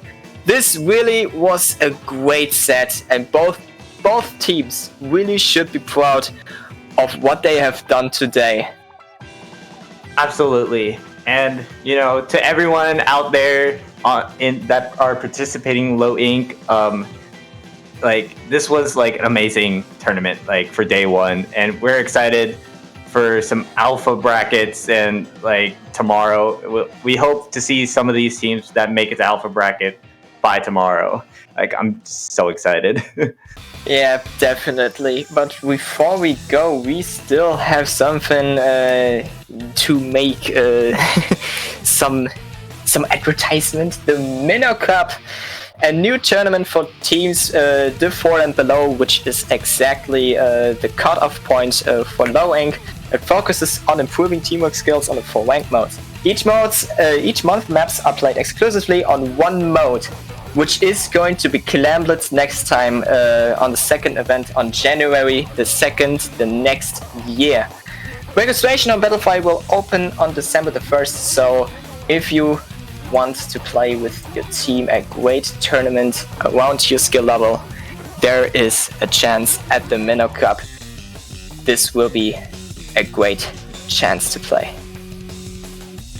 Absolutely. Oh, what was that? That was insane. Really, the final set really made my evening right there. Really, that was insane. Absolutely, yeah. Like, especially on that Macromart Clamblitz, just Nango with that roller, that overtime, like, and those 3 power clams at the overtime there, like Nango was just able to get those picks when there were three of his members go down, and then just able to just pick up those power claims and throw it in. That just really made me go insane and just like talk so loud, and that's how I was so hyped about that match right there. And that was just like my day right there. Yeah, same goes for me. Really, they really deserved it. Yeah, Heejin, it was really fun commentating with you. Absolutely. I hope in the future of commentating for Inkling Performance Labs, we will, hopefully we'll commentate again. Like, this was fun. I'm also looking forward to it. Yeah, this was Low Ink for day 1.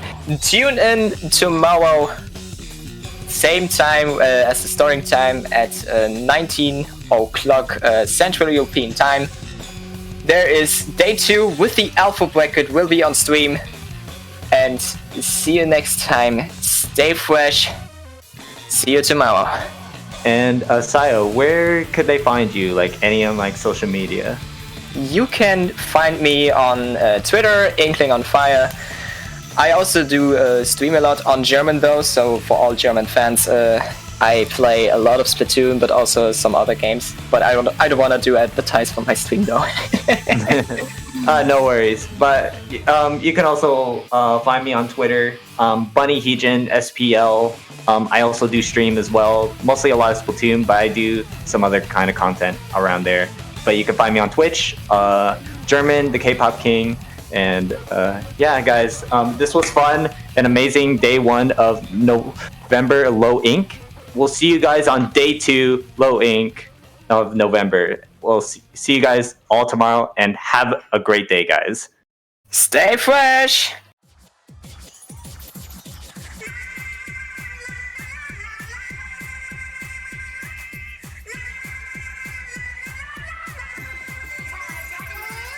Join us tomorrow for Low Ink Day 2 and a special announcement from Inkling Performance Labs.